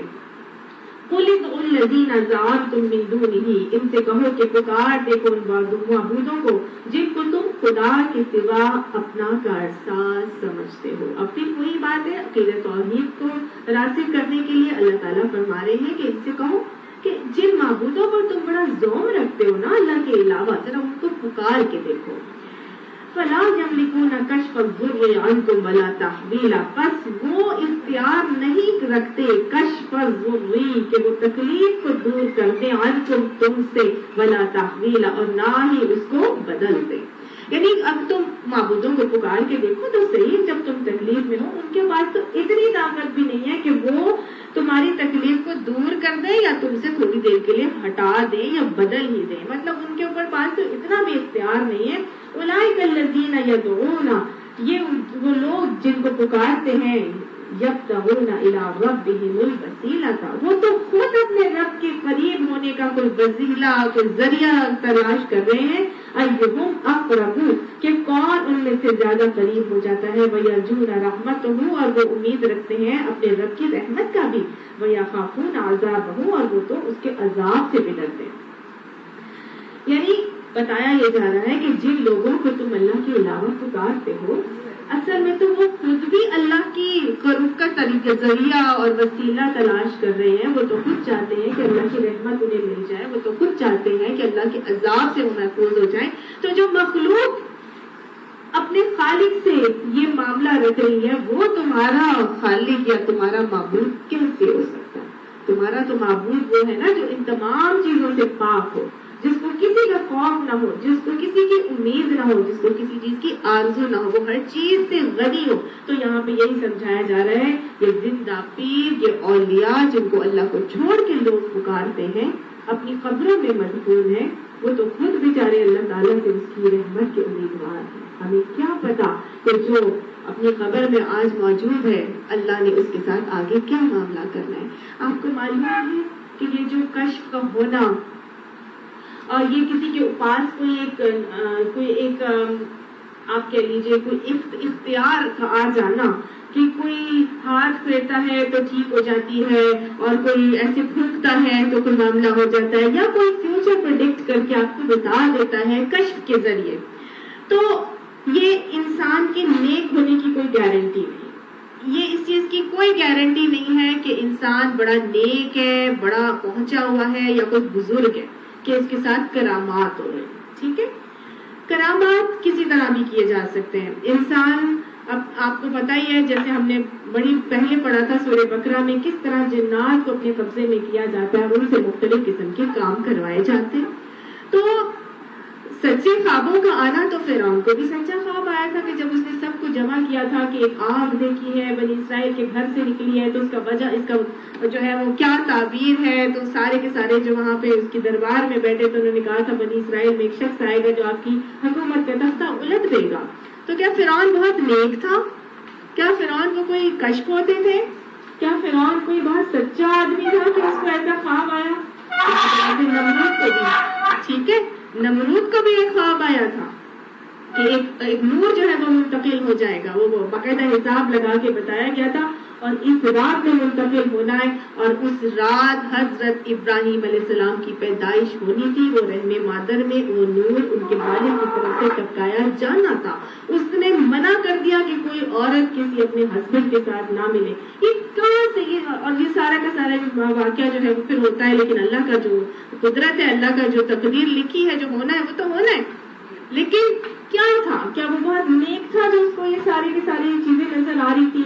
حضرت یوسف علیہ السلام بھی جب قید میں تھے تو اندر کے بادشاہ کو بھی تو وہ 7 گایوں والا خواب آیا تھا, وہ 7 بادلوں والا خواب آیا تھا. وہ تو مشرک انسان تھا, وہ تو مسلمان تو نہیں تھا. سمجھ آ گئی؟ تو یہ بات اپنے دماغوں سے نکال دیجیے کہ کسی کا کرامات, کسی کے ذریعے سے کرامات کا ظاہر ہونا ہرگز بھی اس کی طرف اس کی نیک ہونے کی علامت نہیں ہے. اور آج شیطان اسی وجہ سے ہم سب کو فکروں میں ڈالے ہوئے ہیں, ہم کو پکڑے ہوئے ہیں, اور ہم فلاں کے پاس اور فلاں کے پاس اور فلاں کے پاس اور فلاں کے پاس جاتے ہیں کہ ان سے کرامات ظاہر ہوتی ہیں. جو انسان جس رستے پہ چلنا چاہتا ہے اللہ تعالیٰ اس کے لیے وہ رستہ آسان کرتے ہیں, اور جو غلط رستے پہ چلتا ہے پھر اللہ تعالیٰ کی طرف سے ڈھیل دے دی جاتی ہے, جس کو استدراج کہا جاتا ہے. اور جب وہ استدراج ہوتا ہے اللہ تعالیٰ کی طرف سے پھر یہ بہت غضبناک ہوتا ہے. پھر اللہ تعالیٰ کی طرف سے ایسی پکڑ آتی ہے, پھر کوئی بچانے والا نہیں بچتا ملتا. سمجھ آ گئی؟ تو ہم نے اپنے عقیدوں کو اسٹرانگ رکھنا ہے, چاہے لاکھ کسی کی طرف سے کرامات ظاہر ہو رہی ہوں. ہم نے اپنا تعلق اللہ سے قائم رکھنا. ہم نے کسی کے پاس جا کے اپنے ایمان کو آلودہ اور خراب نہیں کرنا. سمجھ آ گئی؟ تو بس وہی کہا جا رہا ہے, جن کو بھی وہ پکارتے ہیں, جس کو بھی کہتے ہیں, وہ تو خود ہی اللہ کی مخلوق ہے, وہ تو خود ہی اللہ سے رحمت چاہتے ہیں, وہ تو خود ہی اللہ کے قرب کا ذریعہ اور وسیلہ تلاش کرتے ہیں اور اپنی زندگی ایسے گزارے. تم کن لوگوں کے چکروں میں پڑ گئے اور جا کے اپنے عقیدوں کو خراب کر رہے ہو؟ حقیقت کیا ہے؟ ان رب عذاب ربک کان محذورا, بے شک تیرے رب کا عذاب بھی ڈرنے کے لائق ہے. اللہم لا تجعلنا منہم, کہ جن کے اوپر اللہ تعالیٰ اپنا عذاب نازل کرے. اور وَإِن مِّن قَرْيَةٍ, اور کوئی بستی بھی ایسی نہیں ہے, إِلَّا نَحْنُ مُهْلِكُوهَا قَبْلَ يَوْمِ الْقِيَامَةِ, کہ ہم نے اس کو ہلاک نہ کر دیا ہو قیامت سے پہلے. قیامت قائم ہونے سے پہلے, قیامت کے دن سے پہلے کوئی بستی ایسی نہیں ہے جس کو اللہ تعالیٰ ہلاک نہ کر دے. اور معذبوها عذابا شدیدا, یا عذاب دیں ہم اس کو سخت عذاب. یعنی اللہ تعالیٰ کا یہ ایک قاعدہ ہے, ایک طریقہ ہے, ایک اصول ہے کہ اللہ تعالیٰ نے قیامت کے قائم ہونے سے پہلے ساری بستیوں کو ہلاک کر دینا ہے. سب انسان مر جائیں گے, سب انسان ختم کر دیے جائیں گے. کچھ عذاب کی وجہ سے کیے جائیں گے, کچھ جو ہے ویسے ہی طبعی موت دلا کر ہلاکت کا معاملہ کروا کے قیامت سے پہلے اس دنیا سے مار دیے جائیں گے. اور مجھے اور آپ کو پتا ہے قیامت جو ہے وہ کن پر قائم ہوگی؟ انتہائی بدترین انسانوں کے اوپر, جس کے اندر رائی کے دانے کے برابر بھی ایمان ہوگا. اس کو کوئی بیماری ہوگی اور وہ اس بیماری کی وجہ سے قیامت قائم ہونے سے پہلے اس دنیا سے چلا جائے گا, مر جائے گا. کانا ذالک فی الکتاب مسطورا, یہ اللہ کی کتاب میں لکھا ہوا ہے, یعنی طے شدہ بات ہے. اس کے اللہ تعالیٰ کی اس نوشتہ الہی کو کوئی بدل نہیں سکتا. یہ طے شدہ بات ہے, لکھی ہوئی ہے. اللہ نے دنیا کو ختم کر دینا ہے قیامت سے پہلے. وما منعنا, اور نہیں روکا ہمیں, ان نرسل بالآیات, مگر اس بات نے کہ ہم نازل کریں نشانیاں, الا ان کذب بها الاولون, مگر اس بات نے کہ ان سے پہلے کے لوگ ان کو جھٹلا چکے ہیں. یعنی کہ ہم کو نشانیاں بھیجنے سے نہیں روکا, مگر اس بات نے کہ ان کے پہلے کے لوگ جو ہیں وہ ان نشانیوں کو جھٹلا چکے ہیں. تو جب پہلے لوگوں نے نشانیاں جھٹلائی تھی, تو اگر تمہارے آگے ہم نے کوئی نشانی پیش نہیں کی معجزے کی صورت میں, تو اس کا کوئی بہت بڑا فرق نہیں پڑے گا تمہارے ایٹیٹیوڈ کے اوپر, تمہارے بیہیویئر کے اوپر, کیونکہ نشانیاں دیکھنے کے باوجود بھی جنہوں نے نہیں ماننا تھا وہ پہلے بھی نہیں مانے تھے جب ہم نے بھیجی تھی, اور اگر آج بھی جنہوں نے نہیں ماننا ہوگا وہ نہیں مانیں گے. چنانچہ اب کیا ہے, وَآتَيْنَا ثَمُودَ, وآتینا ثمود الناقۃ مبصرۃ، اور دی تھی ہم نے سمود کو، قوم سمود کو کیا دیا تھا؟ ناقہ، اونٹنی دی تھی، مبصرۃ، وہ اس کو دیکھتے تھے، دیکھنے والی اونٹنی دی تھی۔ اتنا بڑا معجزہ دیا تھا، سب کچھ نظر آ رہا تھا، پہاڑ پھٹا تھا، اونٹنی نکل کے آئی تھی، 10 ماہ کی حاملہ اونٹنی تھی، اپنے سامنے بچے کو جنا، ان کی ایز اٹ از مطالبے کے مطابق اللہ تعالیٰ نے ان کو معجزہ اور نشانی عطا فرمائی تھی، لیکن انہوں نے کیا کیا؟ فَظَلَمُوا بِهَا، بس انہوں نے اس کے ساتھ بھی ظلم کر دیا، اس اونٹنی کو مار ڈالا تھا، مجھے کاٹ دی تھی۔ تو جنہوں نے نہیں ماننا تھا، انہوں نے نشانیاں دیکھنے کے باوجود بھی نہیں ماننا۔ وَمَا نُرْسِلُ بِالْآيَاتِ إِلَّا تَخْوِيفًا، اور انہوں نے ہم نشانیاں اسی لیے تو بھیجتے ہیں کہ لوگ ان نشانیوں کو دیکھ کر ڈرے۔ تخفیفا، وہ ڈرنے کے لیے نشانیاں بھیجی جاتی ہیں، لیکن نہیں ڈرتے، وہ پھر بھی نہیں ڈرتے۔ وَإِذْ قُلْنَا لَكَ، اور جب یاد کرو اے محمد صلی اللہ علیہ وآلہ وسلم، ہم نے کہا تھا آپ کے لیے ان ربک احاط بالناس، کہ تیرے رب نے ان لوگوں کو گھیر رکھا ہے۔ وما جعلنا الرؤيا التي أريناك، اور نہیں بنایا ہم نے اس چیز کو جو ہم نے دکھایا ہے ابھی آپ کو۔ کیا رؤیا دکھایا تھا آپ صلی اللہ علیہ وآلہ وسلم کو؟ کیا رؤیا دکھایا تھا؟ کیا چیز دکھائی گئی تھی آپ صلی اللہ علیہ وآلہ وسلم کو؟ معراج۔ ویری گڈ، معراج کے سارے مشاہدات کے بارے میں آ رہا ہے کہ نہیں بنایا ہم نے ان تمام مشاہدات کو جو ہم نے ابھی آپ کو دکھائے ہیں، الا فتنۃ للناس، مگر ایک فتنہ بنا دیا ہے لوگوں کے لیے، والشجرۃ الملعونۃ فی القرآن، اور وہ درخت ملعون جس کے اوپر قرآن میں لعنت کی گئی ہے۔ یہ کون سا درخت ہے جس کے اوپر قرآن میں لعنت کی گئی ہے؟ زقوم کا درخت۔ ویری گڈ، یہ وہ درخت ہے جو بیسیکلی یہ دوزخیوں کو کھاجا ہوگا، ان کا کھانا ہوگا۔ یہ وہ درخت ہے جس کے لیے حدیث میں آتا ہے کہ وہ جہنم کی تہ سے نکلے گا، جہنم کی تہ سے اگے گا۔ تو لوگ کہتے تھے کہ یہ کیا کوئی ایسے ہو سکتا ہے کہ آگ کے اندر سے کوئی درخت جو ہے وہ نکل آئے؟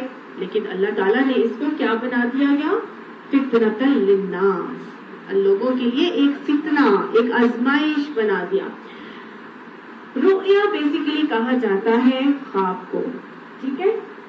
اگر میں آپ کو اپنا کوئی خواب سناؤں اور میں اس خواب میں کہوں کہ میں پوری دنیا کی بادشاہ بن گئی ہوں، اور میں نے خواب میں دیکھا ہے کہ میں پوری دنیا پر حکومت کر رہی ہوں، اور میرے اندر جو ہے وہ جنات بھی ہیں، اور میرے پاس ایک تخت سلیمانی بھی ہے، اور جو ہے وہ گھوڑے بھی آتے ہیں میرے پاس پروں والے، اور سب کچھ ہوتا ہے، تو آپ لوگ کیا کہیں گے؟ جھوٹ بول رہی ہے۔ آپ لوگ کیا کہیں گے؟ حضرت سلیمان علیہ السلام سے امپریس ہو گئی ہے، تو وہی چیزیں اس نے پڑھائی تھی، تو وہی سوچا ہوگا، تو وہی اس کے خواب میں آ گیا ہوگا۔ ایسا ہی ہے نا؟ اور میں آپ لوگوں کو کہوں گی کہ میں نے یہ خواب میں دیکھا ہے کہ میں ایسے ایسے ایسے ہو گئی، تو انڈرسٹوڈ بات ہے کہ کوئی بھی جو ہے اس کو فتنہ تو نہیں کم سے کم بنائے گا نا، اپنے لیے آزمائش تو نہیں بنائے گا نا۔ تو آپ صلی اللہ علیہ وآلہ وسلم کی معراج کو ایک فتنہ کیوں کہا جا رہا ہے؟ اگر آپ صلی اللہ علیہ وسلم یہ فرماتے کہ میں نے خواب میں یہ سب چیزیں دیکھی، تو لوگ کیوں کہتے کہ ایسی بول رہا ہے؟ تو خواب کی باتوں کو تو لوگ ادھر سے سنتے ہوئے سے اگنور کر دیتے ہیں۔ خواب تو ایک ایسی باتیں جو سوچ رہے ہیں وہ نظر آ رہے ہیں آپ کو، ایسا ہی ہے نا؟ تو خواب کو کوئی فتنہ کبھی نہیں بنا سکتا۔ خواب کے اوپر کوئی اتنا سوچتا نہیں ہے کہ ہاں یہ سوچیا تو یہ خواب کیوں آ گیا کہ اس کے پاس گھوڑے ہیں پروں والے، یا اس کو ایسے ہو رہا ہے، کوئی بھی نہیں سوچے گا نا آپ میں سے۔ آپ سب کہیں گے کہ ہاں یہ خواب ہی تھا نا، ٹھیک ہے۔ تو یہاں پر جو بتایا جا رہا ہے نا کہ اس کو ہم نے ایک فتنہ بنایا ہے، تو گناہ یہ جو دکھایا گیا تھا نا اللہ تعالیٰ کی طرف سے، وہ خواب نہیں تھا، وہ باقاعدہ کیا تھا؟ مشاہدہ تھا، حقیقت تھی، تبھی تو وہ لوگوں کے لیے فتنہ بنا۔ سمجھ آ گیا؟ تو یہاں یہ آیت بھی اس بات کی کا ثبوت ہے۔ اس آیت کو کچھ فرقے جو ہیں، کچھ جو کہہ لیجیے آپ مسالے، کچھ فرقے جو ہیں، مثلاً تو والے تو نہیں کہوں گی، بلکہ صرف کچھ لوگ ہیں وہ کہتے ہیں کہ رؤیا یہاں لفظ استعمال ہو گیا ہے، تو رؤیا خواب کو کہا جاتا ہے، لہٰذا یہ خواب کا مشاہدہ تھا، معراج کا واقعہ، یہ حقیقت نہیں تھی۔ جب میں نے معراج پڑھایا تھا تب میں نے بتایا تھا کہ یہ خواب نہیں تھا، یہ حقیقت تھی، اور میں نے باقاعدہ وہاں پروف بھی بتائے تھے، اور یہ آیت بھی اس بات کا ثبوت ہے کہ اگر یہ فتنہ بنایا جاتا تو خواب تو کوئی فتنہ نہیں بنا سکتا تھا۔ خواب تو ایک انڈرسٹوڈ بات ہے کہ انسان مختلف قسم کی کلابیں ملا سکتا ہے اور انہونی باتیں بھی اس میں کر سکتا ہے، تو یہ فتنہ کیسے بنتا؟ تو اللہ تعالیٰ فرما رہے ہیں کہ یہ شجرۃ ملعونہ یعنی زقوم کا درخت بھی میں نے فتنہ بنا دیا ان لوگوں کے لیے، اور یہ جو آپ کو ساری چیزوں کا مشاہدہ کروایا تھا یہ بھی میں نے ان لوگوں کے لیے ایک فتنہ بنا دیا۔ تو جن لوگوں نے ماننا ہے نبی کی بات کو، صادق امین رسول کی بات کو سچا ماننا ہے وہ مانیں گے، جنہوں نے نہیں ماننا ان کے لیے فتنہ بن گیا۔ وَنُخَوِّفُهُمْ، اور ہم انہیں تنبیہ پر تنبیہ کیے جا رہے ہیں، وَمَا يَزِيدُهُمْ إِلَّا طُغْيَانًا كَبِيرًا، مگر ان کے لیے ہر تنبیہ کیا کر رہی ہے؟ ان کی سرکشی میں اضافہ ہی کیے جا رہے ہیں۔ ٹھیک، اللہم لا تجعلنا منہم، ساری چیزیں ہمیں اچھی طرح کلیئرلی سمجھ میں آتی چلی جا رہی ہیں کہ ہمیں اس معراج کو ایک عینی مشاہدہ تھا آپ صلی اللہ علیہ وسلم کا، اور یہ خواب کا معاملہ ہرگز بھی نہیں تھا۔ وَإِذْ قُلْنَا لِلْمَلَائِكَةِ اسْجُدُوا لِآدَمَ فَسَجَدُوا إِلَّا إِبْلِيسَ، اور جب کہا ہم نے ملائکہ سے ہم نے کہا کہ اسجدوا، سجدہ کرو آدم علیہ السلام کو، تو سب نے سجدہ کیا مگر ابلیس نے سجدہ نہیں کیا۔ قال، اللہ نے پوچھا، اسجد لمن خلقت، نہیں اللہ نے کہا، اللہ نے جب پوچھا تھا کہ یہ کیوں تم نے اس کو نہیں سجدہ کیا، کہ ما منعک الا ان اسجد، اور اس کو سجدہ کرو، مجھے کس چیز نے منع کیا؟ تو اس نے جواب دیا تھا، قال اسجد لمن خلقت طینا، کیا میں اس کو سجدہ کروں جس کو تو نے مٹی سے بنایا ہے؟ تخلیق آدم کا تذکرہ کیوں کیا جا رہا ہے؟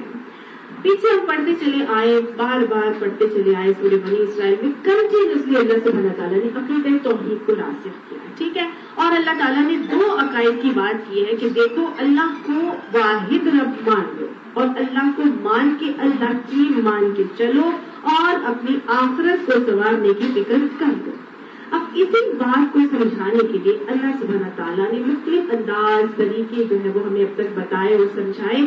اب یہاں پر تخلیق آدم کا قصہ بتا کے یہ بتایا جا رہا ہے کہ دیکھو اللہ کی ایک نہایت عبادت گزار مخلوق تھی جو اللہ کو مانتی تھی، اللہ کو واحد بھی مانتی تھی، اور اتنی زیادہ عبادت کرتی تھی کہ اس کی اپنی عبادت کی بدولت جو ہے وہ فرشتوں کا ہم مجلس ہو گیا تھا۔ ایک جگہ پہ اس طرح سے آتا ہے کہ وہ اس نے اتنی عبادت کی کہ اس کو جو ہے زمین پہ اللہ تعالیٰ نے جو ہے ان کو فرشتوں کو، جنات کو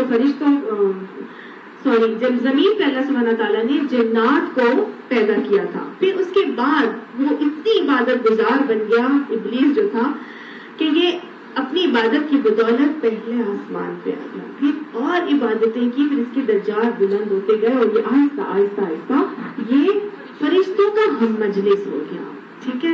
لیکن اب اللہ تعالیٰ تو قدردان ہے نا، اللہ سبحانہ تعالیٰ قدردانی کرنے والا ہے۔ عبادت تو اس نے کی لیکن اس سے گناہ بھی ہوتا ہے، لیکن اللہ سبحانہ تعالیٰ وہ قدردانی ایسی کرتا ہے کہ اس گناہ کے باوجود اس کو کچھ چیزوں سے نوازتا ہے، ٹھیک ہے۔ جب تو اللہ تعالیٰ نے اس کو حکم دیا، پورا کا پورا معاملہ ہم یہ بار بار پڑھ چکے ہیں، کچھ لوگوں کو تو نہیں معلوم تو پلیز ہاتھ کھڑا کرے تاکہ میں ریپیٹ کروں اس کو۔ اچھا جی، ہوا یہ کہ اللہ تعالیٰ نے جب فرشتوں سے کہا کہ میں ایک جاعل فی الارض خلیفہ، میں خلیفہ ایک زمین میں بنا کے بھیجنے والا ہوں، تو فرشتوں نے کہا کہ کیا آپ ایسی مخلوق کو بھیجنے والے ہیں جو زمین میں فساد کرے گا اور یسفکون الدماء، خون بہائے گا؟ تو اللہ تعالیٰ نے فرشتوں نے کہا کہ نحن نسبح بحمدک ونقدس لک، کہ ہم آپ کی تسبیح کو بیان کر رہے ہیں اور پاکی بڑائی بیان کر رہے ہیں، کسی کو بنانے کی کیا ضرورت ہے؟ تو اللہ تعالیٰ نے فرمایا تھا انی اعلم ما لا تعلمون، میں وہ جو جانتا ہوں تم نہیں جانتے۔ پھر کیا ہوا؟ اللہ تعالیٰ نے علم آدم الاسماء کلہا، اللہ تعالیٰ نے حضرت آدم علیہ السلام کو بنانے کے بعد انہیں ساری چیزوں کے نام سکھا دیا۔ پھر اللہ نے امتحان دیا اور اللہ تعالیٰ نے کہا انبئونی باسماء ہؤلاء، کہ مجھے بتاؤ ان چیزوں کے نام جو میں نے تمہیں سکھائے۔ تو وہ کہنے لگے، فرشتے کہنے لگے سبحانک لا علم لنا الا ما علمتنا.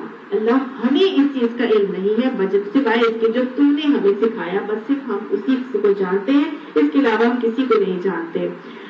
تو اللہ تعالیٰ نے پھر حضرت آدم علیہ السلام سے چیزوں کے نام پوچھے تو انہوں نے ساری چیزوں کے نام بتا دیے. اب جب ساری چیزوں کے نام بتا کے حضرت آدم علیہ السلام امتحان میں کامیاب ہو گئے, علم کا امتحان تھا, علمی برتری ثابت ہوئی, تو اللہ تعالیٰ نے سارے فرشتوں کو کہا, بڑے بڑے فرشتوں کو, کہ تم آدم علیہ السلام کو سجدہ کر دو. اب انہیں درمیان میں کون بیٹھتا تھا؟ ابلیس بھی بیٹھتا تھا. ابلیس جو ہے نا, سب نے سجدہ کیا سوائے ابلیس کے. ابلیس نے کہا نہیں, میں نے سجدہ نہیں کرنا. اللہ نے تھوڑا پوچھا تجھے کس چیز نے منع کیا کہ تو نے اس کو سجدہ نہ کیا؟ تو اس نے کہا کہ میں اس کو سجدہ کروں جس کو تو نے مٹی سے پیدا کیا. اسی بات کو سورہ ہجر میں ہم نے پڑھا تھا کہ قال لم اکن لاسجد لبشر خلقته من صلصال من حمأ مسنون, کہ میرے لیے یہ جائز نہیں ہے کہ میں ایک ایسے بشر کو سجدہ کروں جس کو تو نے سڑی ہوئی سوکھی مٹی کے گارے سے پیدا کیا. اللہ تعالیٰ بھی یہ بات پسند نہیں ہے. کیا جذبہ نظر آ رہا ہے؟ تکبر. Very good. اس نے کہا کہ تو نے جس چیز کو انتہائی حقیر چیز سے پیدا کیا, میں اس کو کیسے سجدہ کروں کہ میں تو خلقتنی من نار وخلقتہ من طین, مجھے تو نے آگ سے پیدا کیا, اس کو تو نے مٹی سے پیدا کیا. تکبر کا جذبہ نظر آ رہا ہے. وہ اپنے آپ کو کچھ بہت انا خیر منہ سمجھ رہے ہیں, میں اس سے بہتر ہوں, میں اس سے برتر ہوں. اور ساتھ ہی ساتھ یہ سمجھ میں آ رہا ہے کہ وہ کوئی ایسی چیز کو سوچ رہا ہے جو حقیقتاً ویسی نہیں ہے. اس کی سوچ یہ تھی کہ مٹی حقیر ہے اور آگ بہترین ہے. کیوں؟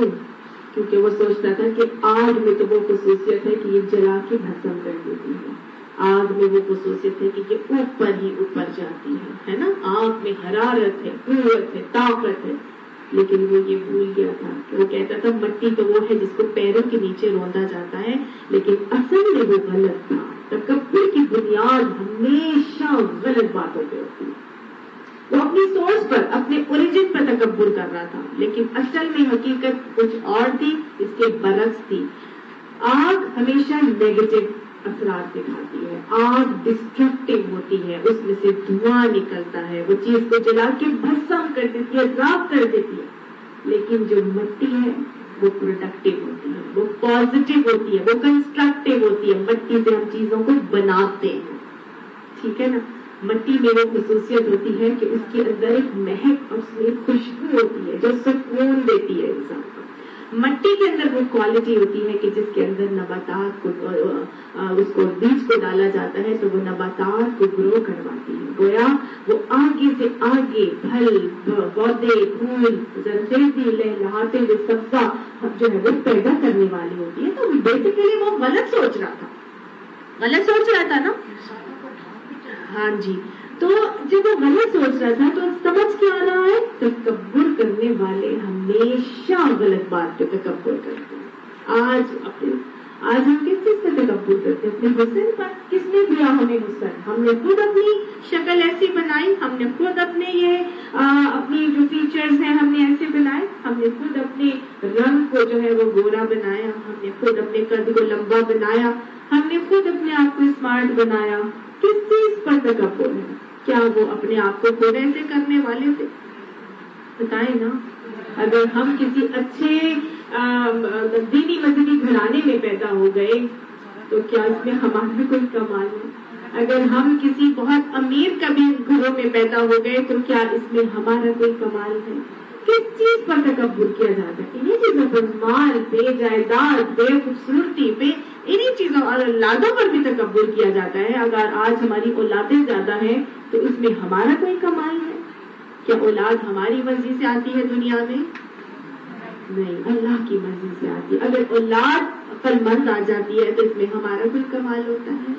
اگر اولاد معذور پیدا ہو جاتی ہے تو اس میں ہمارا کوئی کمال ہوتا ہے یا قصور ہوتا ہے؟ نہیں ہوتا نا. یہ سب اللہ کے فیصلے, یہ سب اللہ کی طرف سے ہوتا ہے. تو تکبر کس چیز کا؟ اس کا مطلب ہے تکبر کی ساری بنیاد, اس کا اوریجن, اس کی بیس ہی غلط ہوتی ہے. ٹھیک ہے نا. وہ کہتے ہیں قالا, اس نے کہا ارأیتک ھذا الذی کرمت علیہ, کیا تو نے جو ہے اس کو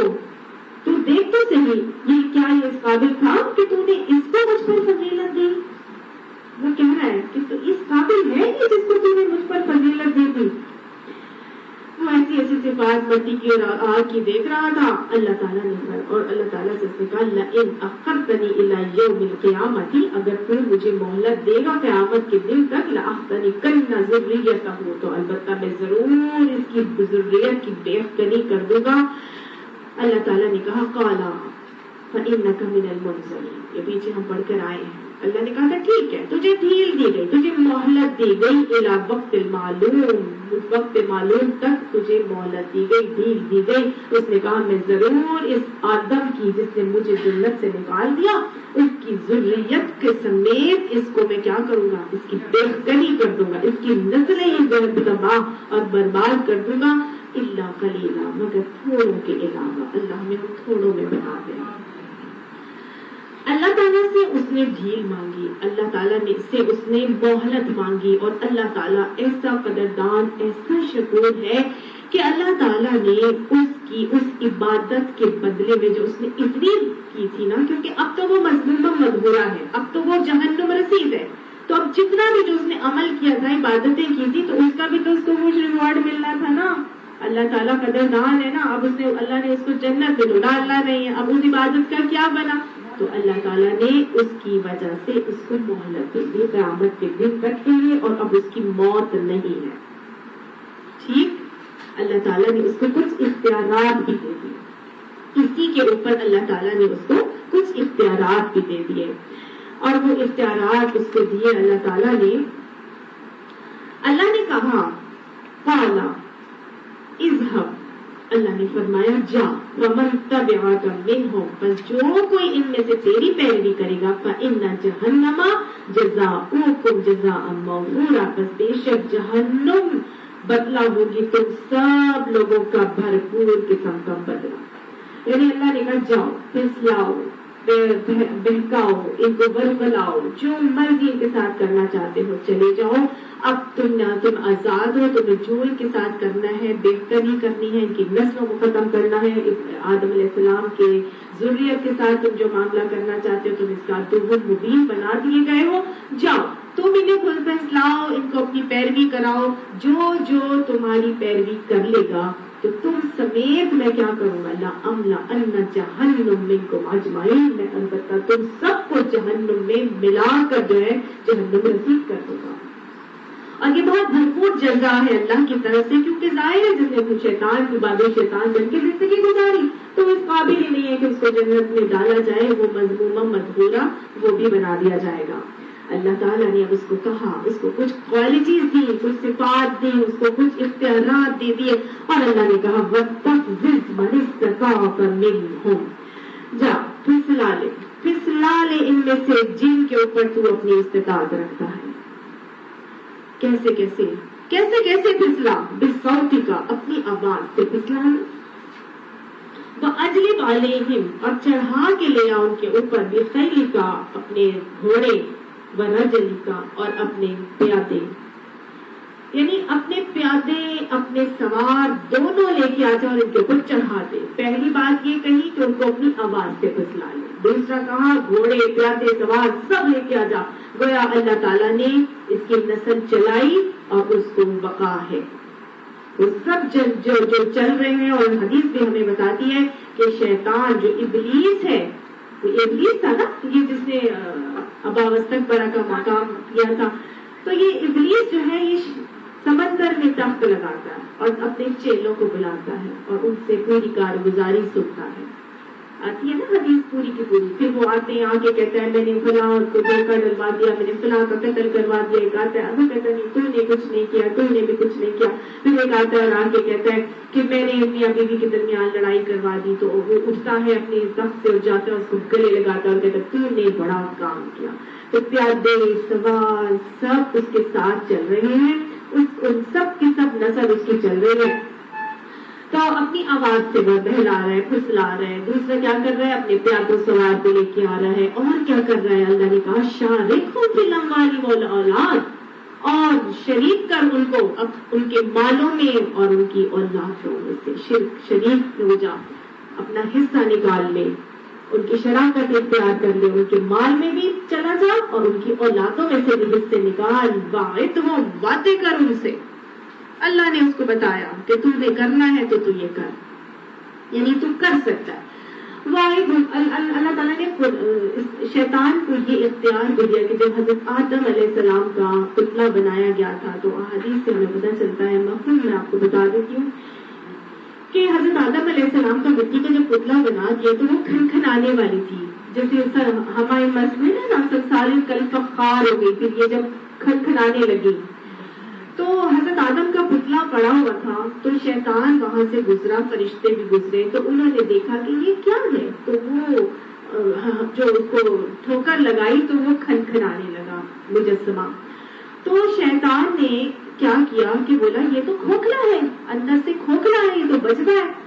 تو اس نے اپنی طرف سے ایک رخ لے لیا اور وہ شیطان حضرت آدم علیہ السلام کے اندر گھس گیا، اور ایک طرف سے گھسا اور دوسری طرف سے وہ نکلا۔ اس نے کہا اس کے اندر تو آرام سے جایا جا سکتا ہے، ٹھیک ہے۔ تو اسی لیے شیطان جو ہے وہ ہمارے اندر رگوں میں گھومتا ہے، وہ انسان کے اندر آرام سے آ سکتا ہے اور وہ رگوں میں گھومتا ہے۔ اب ہر انسان کے اندر وہ رگوں میں گھومتا ہے، یہ اس کے پاس ایک اختیار ہے، اللہ نے اس کو دے دیا۔ دوسرا اختیار یہ ہے کہ وہ اپنی شکلیں بدل سکتا ہے۔ وہ جنات، وہ جن ہے نا بیسیکلی، اللہ تعالیٰ نے اس کو جن بنایا ہے، فَفَسَقَ عَنْ أَمْرِ رَبِّهِ، اللہ کے امر سے اس نے نافرمانی کی تھی، تو اللہ نے اس سے اختیار دے دیا کہ ٹھیک ہے تم اگر چاہو تو تم اپنی شکلیں بدل سکتے ہو، سانپ کی شکل میں آ سکتا ہے، انسان کی شکل میں آ سکتا ہے، کالا کتا آپ صلی اللہ علیہ وسلم نے فرمایا جن ہے، تو مختلف چیزیں ہیں جن کی شکل میں سانپ آ سکتا ہے۔ تو اللہ تعالیٰ نے اس کو اختیار دے دیا کہ ٹھیک ہے۔ اب یہاں پہ اس آیت میں پتہ چل رہا ہے کہ جب وہ انسان کے اندر آتا ہے، اس کے اندر گھومتا ہے، واعدہم، ان سے وہ وعدے کرتا ہے۔ ان کو کیسے کیسے وعدے کرتا ہے پیچھے پڑھ کے ہم آ چکے ہیں۔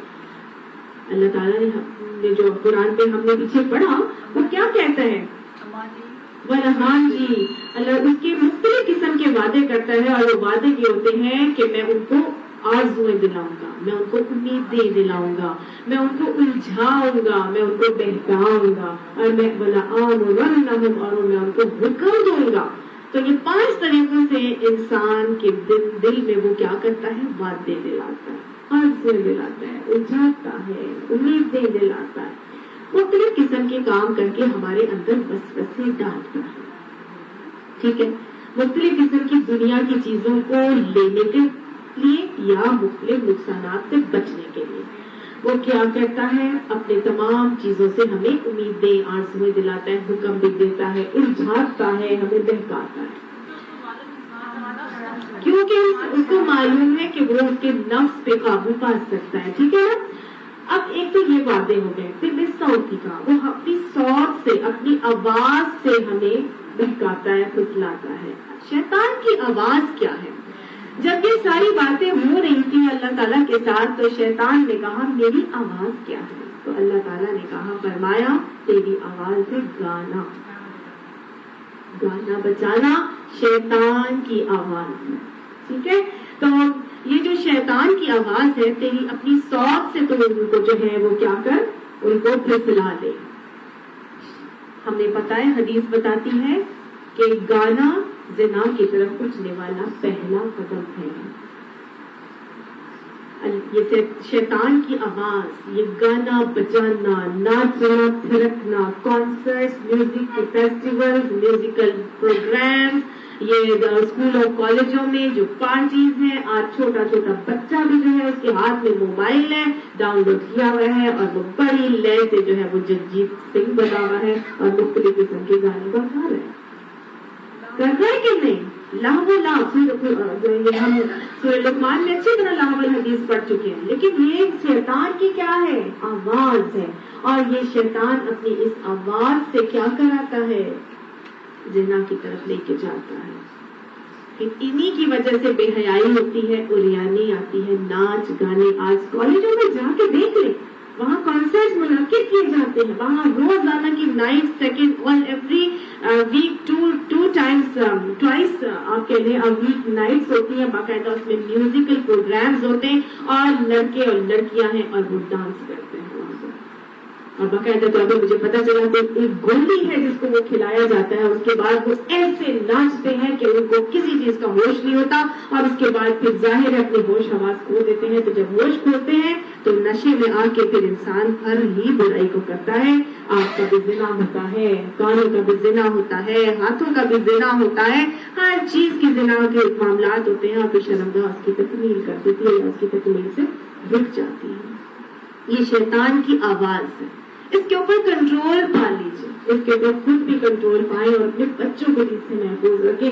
اللہ ہمارے بچوں کو ان گانوں کی عادت سے جو ہے وہ خلاصی عطا فرمائے اور اللہ تعالیٰ وہ صرف اور صرف تیرا نغمہ سننے والے بن جائیں, اللہ کی باتوں کو سننے والے, قرآن کی تلاوت کو سننے والے, اسی کے اندر انجوائے کرنے والے بن جائیں. اور آج مائیں رکیں گی, باپ رکیں گے, اپنے گھروں سے ان چیزوں کو روکیں گے تو انشاءاللہ تھوڑی دیر کے لیے اگر کوئی شیطان کے چنگل میں پھنستا بھی ہے تو انشاءاللہ اپنے والدین کو اس طرح کا ماڈل بنا ہوا دیکھ کے واپس ضرور ہماری اولادیں آئیں گی. اللہ ہمارے بچوں کو شیطان کی آوازوں سے محفوظ فرمائے. وَأَجْلِبْ عَلَيْهِمْ بِالْخَيْلِ وَالرَّجْلِ, آپ دیکھیے تو چڑھا لا, پیادے بھی لے, سوار بھی لے کے آ جاتے. سمجھ آ رہا ہے کہ خوب بڑے لشکر سے وہ ہمارے اوپر حملہ کر رہا ہے, وہ چھوٹا موٹا دشمن نہیں ہے ہمارا. تو جب شیطان اتنا بڑا دشمن ہے, شیطان اتنا بڑے لشکروں سے ہمارے اوپر حملہ کر رہا ہے, تو پھر ہمیں کیا کرنا ہے؟ ہم اکیلے اس کے حملوں سے محفوظ رہ سکتے ہیں؟ نہیں, ہمیں بھی اپنے لشکر بنانے, ہمیں بھی مل جانا ہے, جڑ جانا ہے. کیا حدیث ہے, جماعت سے جڑے رہو کیونکہ بیڑیا ریوڑ سے ہٹی ہوئی بکری پر ہی حملہ کرتے. آپس میں جب ہم ملے رہیں گے, مربوط رہیں گے, ایک دن کوئی نہیں آتا تو دوسری دفعہ میں اگلا پوچھے فون کر کے خیریت آپ آئی کیوں نہیں, کر ٹھیک ہے, سارے معاملات ٹھیک ہے, کوئی ایمان میں کمی بیشی بھی آ رہی ہے تو ساتھ مریض کو کھینچ کے لے کے آ جائیں گے. یہ فائدہ ہے جماعت سے جڑے رہنے کا. تو جب وہ سارے کے سارے پیادے سوار لے کر آ رہے ہیں تو پھر ہم نے بھی اس کے خلاف پورا متحد ہو جانا ہے اور اپنے ریڈارز آن کر لینے ہیں. ملے رہیں گے, جڑے رہیں گے, ہم نظر ڈالیں گے کہاں کہاں سے وہ ہمارے اوپر حملہ ہو رہے ہیں. پیادے بھی آ رہے, سوار بھی آ رہے, کہاں کہاں. میڈیا, پرنٹ میڈیا ہے, سوشل میڈیا ہے, کہاں لٹریچر ہے. پہلے تو لٹریچر بہت تھا, اب لٹریچر کو کوئی پڑھتا ہی نہیں ہے. آپ کو واٹس ایپ ہمارے پاس موجود ہے, فیس بک ہمارے پاس موجود ہے, انٹرنیٹ ہمارے پاس موجود ہے, ہم نے اور سوشل میڈیا میں ٹویٹر موجود ہے, ہر طرح کی چیزیں موجود ہے. ڈالو اور سب کچھ نکال کے دیکھ لو. جو چیزیں ہم نے بچپن سے کبھی دیکھی بھی نہیں تھی وہ باقاعدہ تصویروں کی صورت میں خود بخود ڈسپلے ہونا شروع ہو جاتی ہے. اللہ ہماری نظروں کی بھی حفاظت فرمائے, ہماری اولادوں کو بھی اس سے محفوظ فرمائے. ہر طرح سے حملہ آور ہوئے ہوئے ہمارے اوپر, پوری کی پوری اس کی فوج ہے جو ہمارے اوپر حملہ آور ہو رہی ہے. اللہ تعالیٰ نے کہا وَشَارِكْهُمْ فِي الْأَمْوَالِ وَالْأَوْلَادِ, اور ان کی مالوں اور اولادوں میں سے بھی حصہ لے لو, ان کو ساتھ شریک ہو جاؤ. وہ مالوں اور اولادوں میں سے ہمارے کیسا حصہ لیتا ہے؟ مال ناجائز جگہوں پہ خرچ کروا دیتا ہے. آج ہمارے مال, آپ کو اس دن تبذیر اور اسراف پڑھایا تھا تو بتایا تھا نا کیا ہوتا ہے. آج ہماری جتنی محنتیں مشقتیں ہیں نا مال کی کمائی کے لیے, وہ صرف اور صرف تبذیر کے لیے, صرف تبذیر ہو رہی ہے. اس سے بے جا اسراف اور خرچ اور نمود و نمائش اور ریا اور ایسی ایسی چیزیں وہ خرچ کراتا ہے, ایسی ایسی جگہوں پہ ہم سے مال نکلواتا ہے کہ ہم حیران ہو جاتے ہیں کہ سمجھ نہیں آتا. بچوں کی سالگرہیں کراتا ہے, مہندیوں کے کانسرٹس برپا کرواتا ہے, مہندیاں کراتا ہے, پھر وہ سجاوٹ پہ اتنا مال اور پیسہ خرچ ہوتا ہے, پھر دے جا کے ڈیکوریشن, پھر دے جا کے ڈیزائنر ڈریسز پہ وہ ہمارا مال نکلوا کے لے جاتا ہے. کیا ضرورت ہے اتنے مہنگے ڈیزائنر ڈریسز کی؟ لاکھوں میں آج کل دلہن کے جو ہے وہ 25-25 لاکھ روپے کا جو ہے وہ جوڑا پہنچ گیا ہے. ایک رات کا جوڑا 25-25 لاکھ پر پہنچ گیا. یہ کہاں سے نکل رہا ہے؟ یہ مال کہاں نکلوا رہے ہیں؟ یہ شیطان اپنے مال میں جو ہے وہ شریک ہوتا جا رہا ہے. ہمیں سمجھ بھی نہیں آتی اور ہم شریک اس کو کرتے چلے جاتے. اولاد کی بے جا فرمائشیں پوری کروانا یہ بھی کرتا ہے اور ہمارے مالوں میں سے نکال کے لے جاتا ہے. یہ حصہ کس کا تھا؟ یہ حصہ تو تھا, ابھی پیچھے ہم نے پڑھا, آت ذی القربی حقہ, اپنے قرابت داروں کا حصہ تھا, تم نے ان کو دینا تھا, مسکینوں کو دینا تھا, مسافروں کو دینا تھا, یہ تو ان کا حصہ تھا. لیکن ہمیں ہمیں اپنے للے تللوں سے فرصت ہو تو ہمیں دوسروں کا حصہ بھی نظر آئے نا. آج ہر دوسرا مسکین بنا ہوا ہے کہ میرے سے بڑا مسکین اور کون ہوگا, یہ سارے پیسے تو میرے اوپر ہی خرچ ہو جائے, میری فیملی میں شادی آ رہی ہے تو میں کیا کروں, میں تو نہیں اتنا دے سکتی بالکل بھی, میرا تو ایک جوڑا ہی جو ہے وہ اتنے ہزاروں کا بننا ہے, میں تو نہیں دے سکتی. تو ہمارے تو اپنے للے تللے نہیں پتہ ہو رہے. یہ مال تھا ان لوگوں کا, لیکن یہ وہاں سے نکال کے کون لے گیا؟ شیطان لے گیا. تو یہ ہے وہ طریقہ لے کے جانے کا مالوں میں, اور مالوں کو کیسے لے کے جاتا ہے؟ ڈربیز میں, ریسز میں, پھر وہ جوئے میں, پھر وہ شرابوں میں, پھر وہ کانسرٹس میں, پھر وہ میچز ارینج کرنے میں, اور پھر اس کے بعد جو ہے وہ جو شرطیں لگتی ہیں اس کے اوپر جیتنے اور ہارنے کے حوالے سے, ان کے اوپر فیشن شوز کے اندر پھر وہ جو اشتہار بازیاں چل رہی ہوتی ہیں ساری, کہاں جا رہے مال؟ یہ شیطان اپنا حصہ نکال کے لے جاتا ہے. ہمیں محنت بھی ہونی ہوتی ہے, ہم سمجھتے ہیں ہم بالکل ٹھیک کر رہے ہیں. اولادوں سے حصہ نکال کے لے کے جاتے ہیں. کیسے اولادوں سے حصہ نکال کے لے کے جاتا ہے؟ پیدا ماں باپ نے کیا, اس کے بعد ان کو پالا پوسا پڑھایا لکھایا ماں باپ نے, اپنے پیٹ کاٹ کاٹ کے اپنی اولاد کی فیسیں بھری اور سب کچھ کیا, اپنے آپ کو ہلکار کر کے ان کی ٹیوشنوں کے معاملات کیے کہ بس اسٹریٹ ایز آ جائے, اور ان کو دنیا کا بندہ بنا دیا.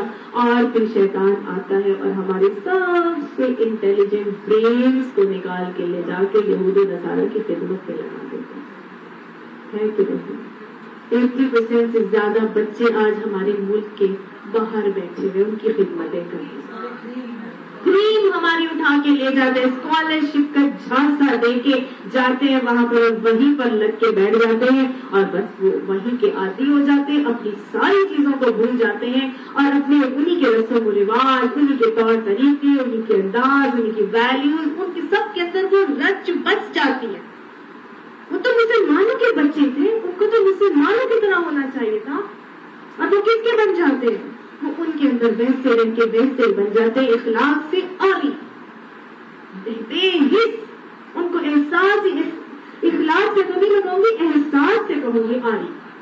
کوئی احساس نہیں ہے کہ اپنا پرایا یہاں پر ہے اس کے لیے کچھ کرتے, ان کو اپنی ہی مصیبت پڑی ہوئی ہے.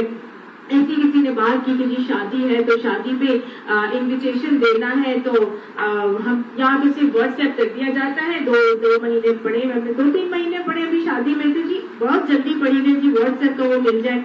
کیوں جی ابھی تم آرام سے فون کر کیوں نہیں کہہ دو نہیں ہمیں انویٹیشن بھیجنا ہوتا ہے, تو تم انہیں فون کرو, ان کو کہہ دو انویٹیشن جب ٹائم آئے گا تو ہم آپ کو بھیج دیں گے, اس میں تو ویلیو ہی ہوگا. آپ کال کرو گی, نہیں یہاں کس کے پاس ٹائم ہے کہ یہاں پہ فون کریں, یہاں پہ سب واٹس ایپ کرتے ہیں انویٹیشن. کوئی کسی کے پاس ٹائم نہیں ہوتا کہ وہ کسی کو کال کر کے انوائٹ کرے. اب تو افسوس بھی, ویری گڈ, اب تو افسوس بھی واٹس ایپ پہ ہو جاتا ہے. مطلب احساس ہی نہیں, کوئی فیلنگ کا خیال ہی نہیں, وہاں رہتے ہوئے ایسے ہی سب ہو جاتا ہے. کسی نے جانا ہے تو آگے سے کہیں گے ہم تو جی فلاں جگہ پہ جا رہے تھے, ہم نے تو فلاں رکھا ہوا ہے, ہمارا تو فلاں چیز ہے, آپ ابھی نہیں آئے. مطلب انسان ہے کہ حیران ہی ہو جاتا ہے. یہ ٹھیک ہے استحسان کا حکم ہے, لیکن اس کو مینج نہیں کرتا. انسان کو وہاں والے رہنے والوں کو صرف اپنی پڑی, بس میں کر لوں, اور میں بھی تھک جاتی ہوں, مجھے بھی چھٹی چاہیے, میں نے بھی کرنا ہوتا ہے, میں نے بھی لائف انجوائے کرنی ہے, میں بھی گھومنا چاہتی ہوں, میرے پاس اتنا ٹائم نہیں ہے. ہاں تم آؤ نا اپنا یہاں رہو, اور تم بھی جاب کر کے آؤ, تو تمہارے پاس اتنا ٹائم نہیں ہوگا کہ تم بیٹھ کے لوگوں کو فون کرو اور کال کر کے ان کو بلاؤ. مطلب ایک محبت ہے, ایک پیار ہے, ایک اظہار ہے, ایک طریقہ ہے, ایک انداز ہے. اس سے تو پھر ہمارا ملک 100 درجے اچھا ہے کہ کم سے کم خوشی غمی کا احساس تو ہوتا ہے. پتھر بن چکے مذہب کا, اس میں کیا ہے, ہماری مذہب کی اقدار ہے. یہ کہتے ہیں ایکول ہے, مسلم ہے, عیسائی ہے, یہودی ہے, میری مطلب جٹھانی کہتی ہیں وہ رہ رہے ہیں. نہیں جی کوئی ایکول نہیں ہے, کوئی ایکول نہیں ہے. وہ جب کرسمس آتی ہے تو بڑی چھٹیاں ہوتی ہیں, عید پر کوئی چھٹی نہیں ہوتی. کوئی ایکول نہیں ہے. پاکستانی کہتے ہیں, پاکستانی کہتے ہیں وہاں جا کے ویسے ہو گئے نا. یہی تو میں بتانا چاہ رہی ہوں کہ یہ چینج آتا ہے مسلمانوں میں, ان کے اندر کوئی چینج نہیں آتا. وہ جہاں جاتے ہیں وہ وہاں پہ ویسے ہی رہتے ہیں, لیکن ہم مسلمانوں کا المیہ ہے کہ ہم وہاں جا کے ویسے ہی ہو جاتے ہیں. یہ اللہ تعالیٰ, یہ جو شیطان ہے نا, یہ ہمارے اموال میں سے ابھی حصے لے جاتے ہیں اور ہماری اولادوں میں سے بھی حصے لے جاتے ہیں.